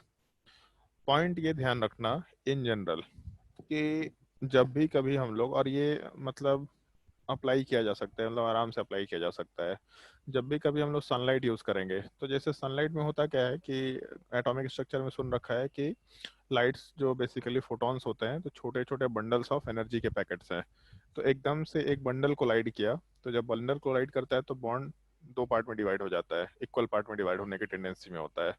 तो जब सनलाइट होता है तो हमेशा दो जो भी बॉन्ड है वो इक्वल डिवीजन में जाना चाहता है, होमोलिसिस हो सकता है वहाँ पे। जब इलेक्ट्रिकल डिकम्पोजिशन करते हैं तो भी एकदम से एनर्जी मिलता है और बहुत हाई एनर्जी मिलता है। तो इन जनरल अगर हम लोग करंट फ्लो कराएंगे, ये थोड़ा ध्यान रखना है, आगे हम एप्लीकेशन में दिखाएंगे भी तुम लोगों को। इन जनरल अगर करंट फ्लो कराएंगे, करंट में बेसिकली इलेक्ट्रॉन मिल रहा है हम लोगों को, या फिर हम लोग सनलाइट या अल्ट्रावायलेट लाइट की बात करेंगे, या फिर हम लोग मेटल के प्रेजेंस में रिएक्शन कराएंगे, तो इन तीनों केसेस में जो बॉन्ड है वो इन जनरल, स्पेशली कार्बन से एसोसिएटेड बॉन्ड, वो होमोलिटिक फिजन में जाते हैं या होमोलिसिस में चले जाते हैं और वहाँ रेडिकल का फॉर्मेशन होता है। तो जैसे ये जो सवाल था अपना कि सर यहाँ पे 1 डिग्री 2 डिग्री 3 डिग्री का मतलब क्या है, तो जो हम लोग का रेडिकल फॉर्मेशन हुआ, जैसे हेलोजनेशन हुआ, पूरा सब्स्टिट्यूशन रिएक्शन हुआ, ये सनलाइट के प्रेजेंस में हुआ। तो जब सनलाइट के प्रेजेंस में रिएक्शन होगा तो बेसिकली होता क्या है कि सनलाइट के प्रेजेंस में ये हैलोजन वाले पार्ट का जो बॉन्ड होता है ये ब्रेक कर जाता है, एक रेडिकल बनता है, दूसरा रेडिकल बनता है। फिर यही एक रेडिकल CH4 के हाइड्रोजन के साथ कंबाइन करके उसको वहाँ से हटा देता है, और फिर उसके बाद फिर से CH3 वाला पार्ट हेलोजन के साथ कंबाइन करता है। तो ये जो रेडिकल बना, ये रेडिकल वाले पार्ट का स्टेबिलिटी भी इस डिग्री ऑफ कार्बन से एसोसिएट कर सकते हैं। ऑल्दो उसके लिए इफेक्ट्स हैं बेसिकली कि ये इफेक्ट हुआ तो स्टेबिलिटी ज़्यादा होगा, ये इफेक्ट हुआ तो स्टेबिलिटी ज़्यादा होगा, लेकिन एक जनरल लैंग्वेज में जब बात करते हैं हम लोग तो डिग्री वाले पार्ट से in general stability of carbocation को या स्टेबिलिटी ऑफ रेडिकल को या stability of carbon ion, cation जब पॉजिटिव चार्ज हुआ तो कार्बोकेटायन, जब नेगेटिव चार्ज हुआ तो कार्बन आयन बोल सकते हैं। तो इन जनरल हम लोग स्टेबिलिटी ऑफ पॉजिटिव नेगेटिव या रेडिकल पार्ट को इन डिग्री वाले पार्ट से एसोसिएट कर सकते हैं, इसलिए हम लोग डिग्री ऑफ कार्बन वाले पार्ट का डिस्कशन कर रहे होते हैं। तो इसलिए ध्यान रखना डिग्री का इस तरह का एक सिग्निफिकेंस है, ठीक है। इसके बाद अभी तो जैसे हम लोग यहाँ केवल डिग्री ऑफ कार्बन की बात की है, तो सिमिलर टाइप से हम लोग और भी 3 टर्म्स यूज कर सकते हैं, जिसमें एक पार्ट होता है डिग्री ऑफ हाइड्रोजन, दूसरा होता है डिग्री ऑफ अल्कोहल, और तीसरा होता है डिग्री ऑफ अल्काइल हैलाइड। और तीनों सिमिलर टाइप के टर्म है, तीनों सिमिलर टाइप के। जो अभी शायद अरविंद पूछा भी था कि 2 डिग्री अल्कोहल है क्या, वहाँ पे अरविंद पूछा था शायद या अनूप पूछा था। तो जैसे हाइड्रोजन अल्कोहल और अल्काइल हैलाइड में सिंपली ये देखना होता है एच ओ एच या हेलोजन, ये तीनों ग्रुप किस कार्बन से अटैच्ड हैं। ठीक है, तो ऐसा लिख सकते हैं कि इन तीनों ग्रुप का हम लोग अटैच्ड कार्बन देखेंगे, और वो अटैच्ड कार्बन वाले पार्ट का डिग्री क्या है ये चीज़ देखेंगे। तो जो भी यहाँ पे डिग्री आएगा वही इन सब वाले पार्ट के लिए भी डिग्री निकल के आएगा, ये हम लोग बोलते हुए काम कर सकते हैं। तो जो भी हम लोग का एच ओ एच या हेलोजन ग्रुप है वो किस कार्बन से अटैच्ड है, उस कार्बन का डिग्री ही उस हाइड्रोजन का डिग्री, उस ये अल्कोहल का डिग्री या उस हेलोजन वाले पार्ट का डिग्री कंसिडर किया जा सकता है। जैसे मान लो अगर हम लोग यही स्ट्रक्चर लेके चलते हैं,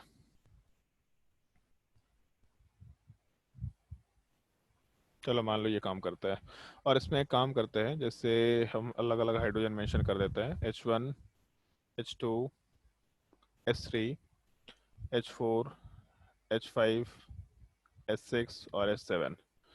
तो जब हम लोग H1 की बात करेंगे तो H1 एक वाला पार्ट हाइड्रोजन और नहीं मिलेगा क्या सर? क्या वो बीच वाला जो है जिसको H4 मिला है उसको एक और हाइड्रोजन नहीं मिलेगा? मिलेगा, बट क्योंकि हाइड्रोजन सिमिलर कार्बन से अटैच्ड है तो डिग्री पे कोई फर्क नहीं पड़ेगा। वैसे तो जैसे यहाँ पे भी 3-3 हाइड्रोजन होंगे, बट हम केवल अलग अलग कार्बन की बात कर रहे थे। ठीक है, तो नहीं, मैं सोचा H1 उसमें लोन पेयर बिठा सकते हैं, उसमें क्या करेंगे? क्या कर सकते हैं? उसमें एक लोन पेयर दे सकते हैं ना, इसमें क्या नहीं नहीं, करेंगे? कार्बन के केस में लोन पेयर मत बैठाना। कार्बन के केस में जो लोन पेयर वाला पार्ट होता है, शायद वर्ड यूज किया था ऐसा, कार्बीन बोलते हैं उस चीज को। कार्बीन वाला पार्ट बहुत अनस्टेबल होता है, तो लोन पेयर मत बैठाना। ठीक है, इन जनरल बाय डिफॉल्ट मान के चलना कि कुछ नहीं है, मतलब वहाँ पे कार्बन दे रखा है, सॉरी हाइड्रोजन दे रखा है। तो जो H1 वाला पार्ट है वो जिस कार्बन से अटैच्ड है उस कार्बन का डिग्री क्या है, तो ये कार्बन केवल एक ही कार्बन से अटैच्ड है, मतलब ये 1 डिग्री कार्बन है। तो जो हाइड्रोजन कार्बन से अटैच्ड होगा वो भी हम लोग आराम से 1 डिग्री हाइड्रोजन मेंशन करते हुए काम कर सकते हैं, या प्राइमरी हाइड्रोजन। H2 जिस कार्बन से अटैच्ड है वो भी 1 डिग्री ही कार्बन है, तो इसका मतलब H2 वाला पार्ट भी 1 डिग्री हाइड्रोजन होगा। H3 वाला पार्ट भी 1 डिग्री हाइड्रोजन होगा। बट जब H4 में जाएंगे तो H4 जिस कार्बन से अटैच्ड है ये 2 कार्बन से अटैच्ड है, मतलब कार्बन का डिग्री 2 हो गया, तो H4 वाले पार्ट का डिग्री 2 बोल सकते हैं। H5 में जब जाएंगे तो H5 वाला पार्ट जिस कार्बन से अटैच्ड है वो 3 कार्बन से अटैच्ड है, इसका मतलब H5 वाले पार्ट में हम लोग आराम से 3 हाइड्रोजन वाले पार्ट से अटैच्ड कार्बन को ले, सॉरी 3 कार्बन वाले पार्ट से अटैच्ड कार्बन को देख रहे हैं, तो आराम से 3 डिग्री हाइड्रोजन बोल सकते हैं। फिर उसके बाद S6 वाले पार्ट को अगर कंसिडर किए तो S6 वाले पार्ट में हम लोग आराम से 1 डिग्री हाइड्रोजन, S7 वाले पार्ट में 1 डिग्री हाइड्रोजन बोल सकते हैं। और एक चीज़ बोल सकते हैं यहाँ पे, जैसे अगर 4 डिग्री कार्बन हुआ तो 4 डिग्री कार्बन का मतलब है वो कार्बन 4 कार्बन से अटैच्ड है, तो उसमें हाइड्रोजन रहने की चांसेस ही नहीं है। हाइड्रोजन होगा क्या? हाँ, तो उसमें हाइड्रोजन रहने के चांस नहीं है, मतलब 4 डिग्री हाइड्रोजन पॉसिबल नहीं होगा। तो सिमिलर टाइप से अगर हम लोग एल्कोहल्स के स्ट्रक्चर की बात करते हैं तो एल्कोहल वाले स्ट्रक्चर्स में भी हम लोग के पास यही कंसिडरेशन आएगा। जैसे मान लो अगर ये कंपाउंड है, यहाँ OH ग्रुप है, तो पूछा है कि इस एल्कोहल का डिग्री क्या है, तो OH ग्रुप जिस कार्बन से अटैच्ड है वो एक ही कार्बन से अटैच्ड है, मतलब 1 डिग्री कार्बन, तो इस चीज़ को हम लोग 1 डिग्री एल्कोहल बोलेंगे। बट अगर मान लो ये कंपाउंड होता तो इस केस में OH ग्रुप जिस कार्बन से अटैच्ड है वो 2 कार्बन से अटैच्ड है, मतलब 2 डिग्री कार्बन है यहाँ पे। तो अगर OH ग्रुप 2 डिग्री कार्बन से अटैच्ड है तो हम लोग 2 डिग्री अल्कोहल बोला करेंगे।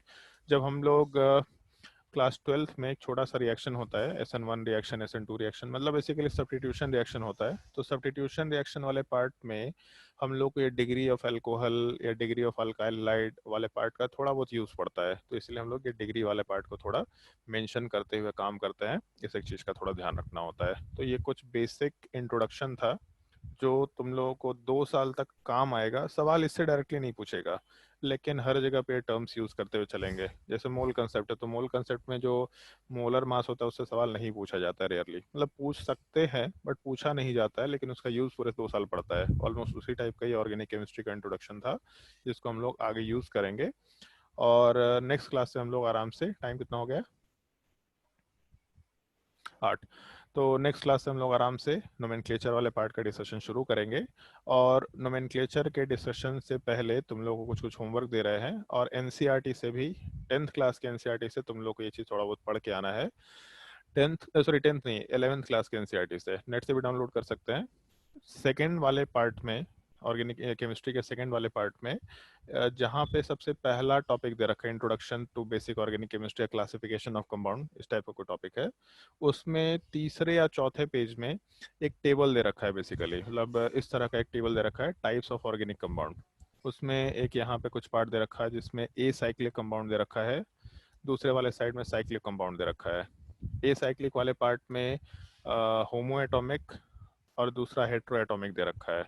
तो ए साइक्लिक का मतलब हो गया ओपन चेन स्ट्रक्चर, होमो एटॉमिक मतलब कार्बन और हाइड्रोजन होगा, basically hydrocarbon, alkane, alkyne, alkyne, और हेट्रो एटॉमिक का मतलब कार्बन के अलावा कोई भी दूसरा एटम हो, जैसे अल्कोहल, कार्बोक्सिलिक एसिड, अमाइन, इस टाइप का पार्ट बोल सकते हैं। साइक्लिक में दो तरह का पार्ट है, एक पार्ट को हम लोग एली साइक्लिक बोलते हैं और दूसरे वाले पार्ट को हम लोग एरोमेटिक कंपाउंड बोलते हैं।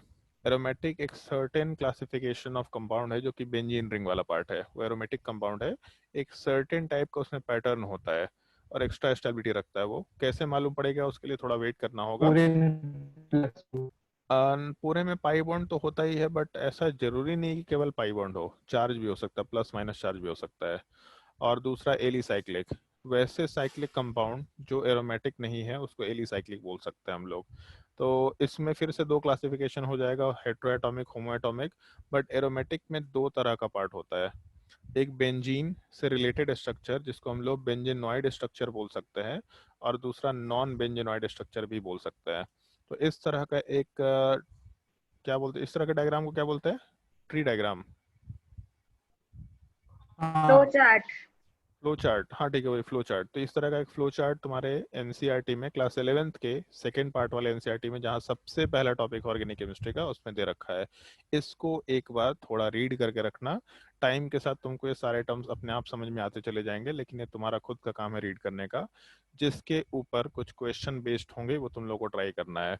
और नोमेनक्लेचर और स्ट्रक्चरल आइसोमरिज्म, उसमें AIIMS, NEET, mains, JEE advance, board सब एक ही लेवल पे है, तो इसके क्वेश्चन जो भी सॉल्व करने होंगे हम लोग एक ही बुकलेट से सॉल्व करेंगे, उसमें कोई दिक्कत होना नहीं चाहिए तुम लोग को। बाकी ये बुकलेट तुम लोग को मिला नहीं है ना शायद से, नोमेनक्लेचर एंड स्ट्रक्चरल आइसोमरिज्म, ये मिल गया है? मिल गया है, क्या मिल गया है? सॉफ्ट कॉपी नहीं मिल रहा है, अच्छा हार्ड हार्ड कॉपी कॉपी मिल गया मिल है, गया है। तो चलो ठीक है, हम डाल देते हैं वहाँ पे बुकलेट, क्योंकि ये 10th वाले लोगों को नहीं मिला होगा। इसमें एक्सरसाइज 1 में क्वेश्चन नंबर 1, क्वेश्चन नंबर 2, 1 2 क्या, सेक्शन A1 पूरा सॉल्व करना है तुम लोग को, ठीक है? सेक्शन A पूरा सॉल्व करना है, उसके बाद सेक्शन B पूरा सॉल्व करना है। मतलब एक्सरसाइज 1 का सेक्शन A, सेक्शन B पूरा सॉल्व करना है। बहुत सिंपल सिंपल क्वेश्चन, आसानी से बन जाएगा।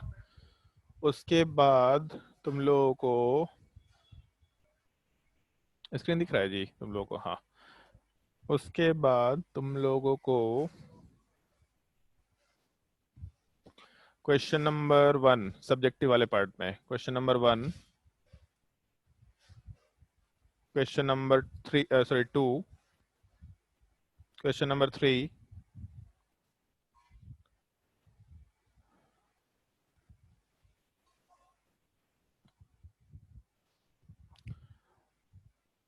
क्वेश्चन नंबर 5 ट्राई करके देखना, क्वेश्चन नंबर 5,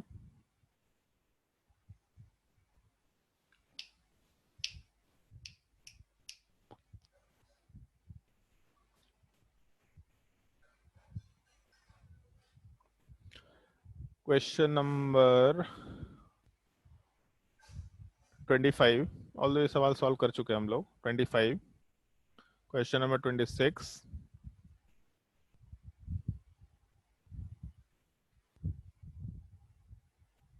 ठीक है, इतने क्वेश्चंस आराम से ट्राई कर सकते हैं।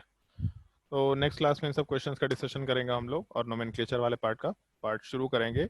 अल्केन का नोमेनक्लेचर तो एक दिन में आराम से कंप्लीट हो जाएगा, अल्कीन अल्काइन का नोमेनक्लेचर और कॉम्प्लेक्स सब्स्टिट्यूएंट का नोमेनक्लेचर एक दिन में कंप्लीट होगा, मतलब 2 दिन इसमें जाएगा। फिर फंक्शनल ग्रुप वाले पार्ट में अप्रोक्सीमेटली 2 दिन का टाइम लगेगा। उसके बाद साइक्लिक कंपाउंड और बेंजीन से एसोसिएटेड जो स्ट्रक्चर्स है उसमें हम लोग का एक लेक्चर लगेगा, और एक मिसलेनियस क्वेश्चन होगा कुछ स्पेसिफिक टॉपिक से रिलेटेड। जैसे अगर नोमेनक्लेचर देखो तो नोमेनक्लेचर वाले पार्ट में इसी टाइप से टॉपिक डिवाइड भी कर रखे हो, ये सबसे पहले आया यूपीएससी नोमेनक्लेचर ऑफ अल्केन, फिर उसके नीचे अल्कीन अल्काइन, फिर साइक्लिक कंपाउंड, बट हम लोग साइक्लिक कंपाउंड को बाद में देखेंगे सीधा। उसके बाद नोमेनक्लेचर ऑफ फंक्शनल ग्रुप, उसमें कुछ टाइप के फंक्शनल ग्रुप पहले हैं, फिर उसके बाद नोमेनक्लेचर ऑफ फंक्शनल ग्रुप वाले पार्ट में कुछ दूसरे टाइप के फंक्शनल ग्रुप है, और कुछ स्पेसिफिक फंक्शनल ग्रुप, ये तीनों एनहाइड्राइड, ईस्टर और अमाइड, इन तीनों का नोमेनक्लेचर कैसे कर सकते हैं, और यहीं पे ईथर वाले पार्ट का भी डिस्कशन कर लेंगे हम लोग, फिर उसका एरोमेटिक कंपाउंड। तो अप्रोक्सीमेटली 6 लेक्चर या 5 लेक्चर लगेगा जिसमें हम लोग नोमेनक्लेचर आराम से कंसिडर कर सकते हैं। नोमेनक्लेचर वाले पार्ट को डिस्कस करने के बाद हम लोग स्ट्रक्चरल आइसोमरिज्म का केवल डिस्कस करेंगे, केवल स्ट्रक्चरल आइसोमरिज्म का डिस्कशन करेंगे। उसके बाद फिर हम लोग जीओसी वाले पार्ट में जाएंगे, जीओसी वाले पार्ट के बाद फिर हम लोग, या जीओसी नहीं तो हम लोग स्टीरियोआइसोमर पूरा डिस्कशन कर सकते हैं अभी, और उसमें केवल एक पार्ट स्किप करेंगे हम लोग, टॉटोमेरिज्म। फिर हम लोग जीओसी वाले पार्ट में जाएंगे जहाँ पे स्टेबिलिटी से रिलेटेड सारे कंसिडरेशन देखेंगे, और उसके बाद फिर हम लोग टॉटोमेरिज्म वाले पार्ट के टॉपिक में आराम से मूव कर सकते हैं। तो ये टॉपिक मेरे हिसाब से अगर पर वीक में हमको 2-2 क्लास मिल रहा है इस हिसाब से, तो मेरे हिसाब से अप्रॉक्सीमेटली 2 महीने टॉपिक चलना चाहिए, मतलब जुलाई अगस्त सितंबर, ये 2 महीने ये टॉपिक आराम से चल रहा होगा, ऐसा कंसिडर कर सकते हैं, ठीक है। बाकी हाँ, एक चीज़ है कि अगर तुम लोगों को कुछ टॉपिक्स बोलेंगे, तुम लोग पढ़ के आएगा, तो शायद हम लोग ये टॉपिक बहुत ही जल्दी कंप्लीट कर पाए। रेजिनेस तो तुम लोग को बता भी चुके हैं, तो उससे रिलेटेड कुछ चीज़ें अगर तुम लोग खुद से प्रैक्टिस करके आएगा तो फिर हम लोग का टॉपिक 2 महीने भी नहीं चलेगा, 1.5 महीने में आराम से कंप्लीट हो जाएगा, ऐसा हम लोग कंसिडर कर सकते हैं, ठीक है। तो होमवर्क कंप्लीट करके आओ, नेक्स्ट क्लास में कंटिन्यू करते हैं, मेरे हिसाब से कोई दिक्कत नहीं होना चाहिए, ठीक है।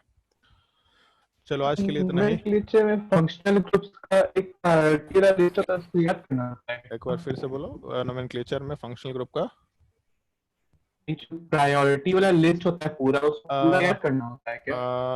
मतलब हम ऐसा सजेशन देंगे कि जो प्रायोरिटी लिस्ट हम लिखेंगे उसको तुम एटलीस्ट 3 या 4 बार लिख लेना, खुद से याद करने की कोशिश करना और लिख लेना, बट उसको उसके बाद याद मत करना प्रॉपरली।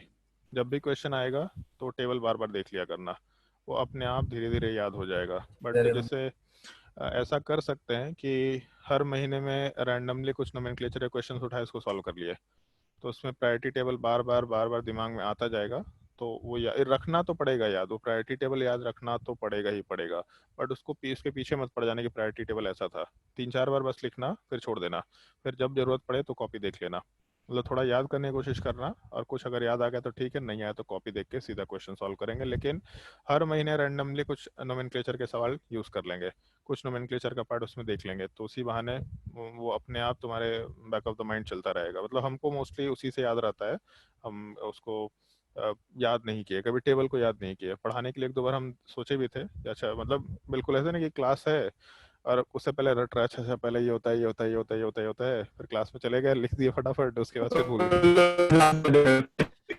और नॉर्मली ऐसा ही किया था, क्लास से पहले सारा रट करके तुरंत क्लास में लिख दिया, उसके बाद फिर बोले अब चलो ठीक है हो गया, लेकिन हम उसको याद नहीं किया। बट जब उसको लिखते रहे तो अब याद होता है, मतलब कि अच्छा पहले ये था, पहले ये था, फिर ये था, वो अपने आप याद हो जाएगा, उसको याद नहीं रखना पड़ेगा, ठीक है।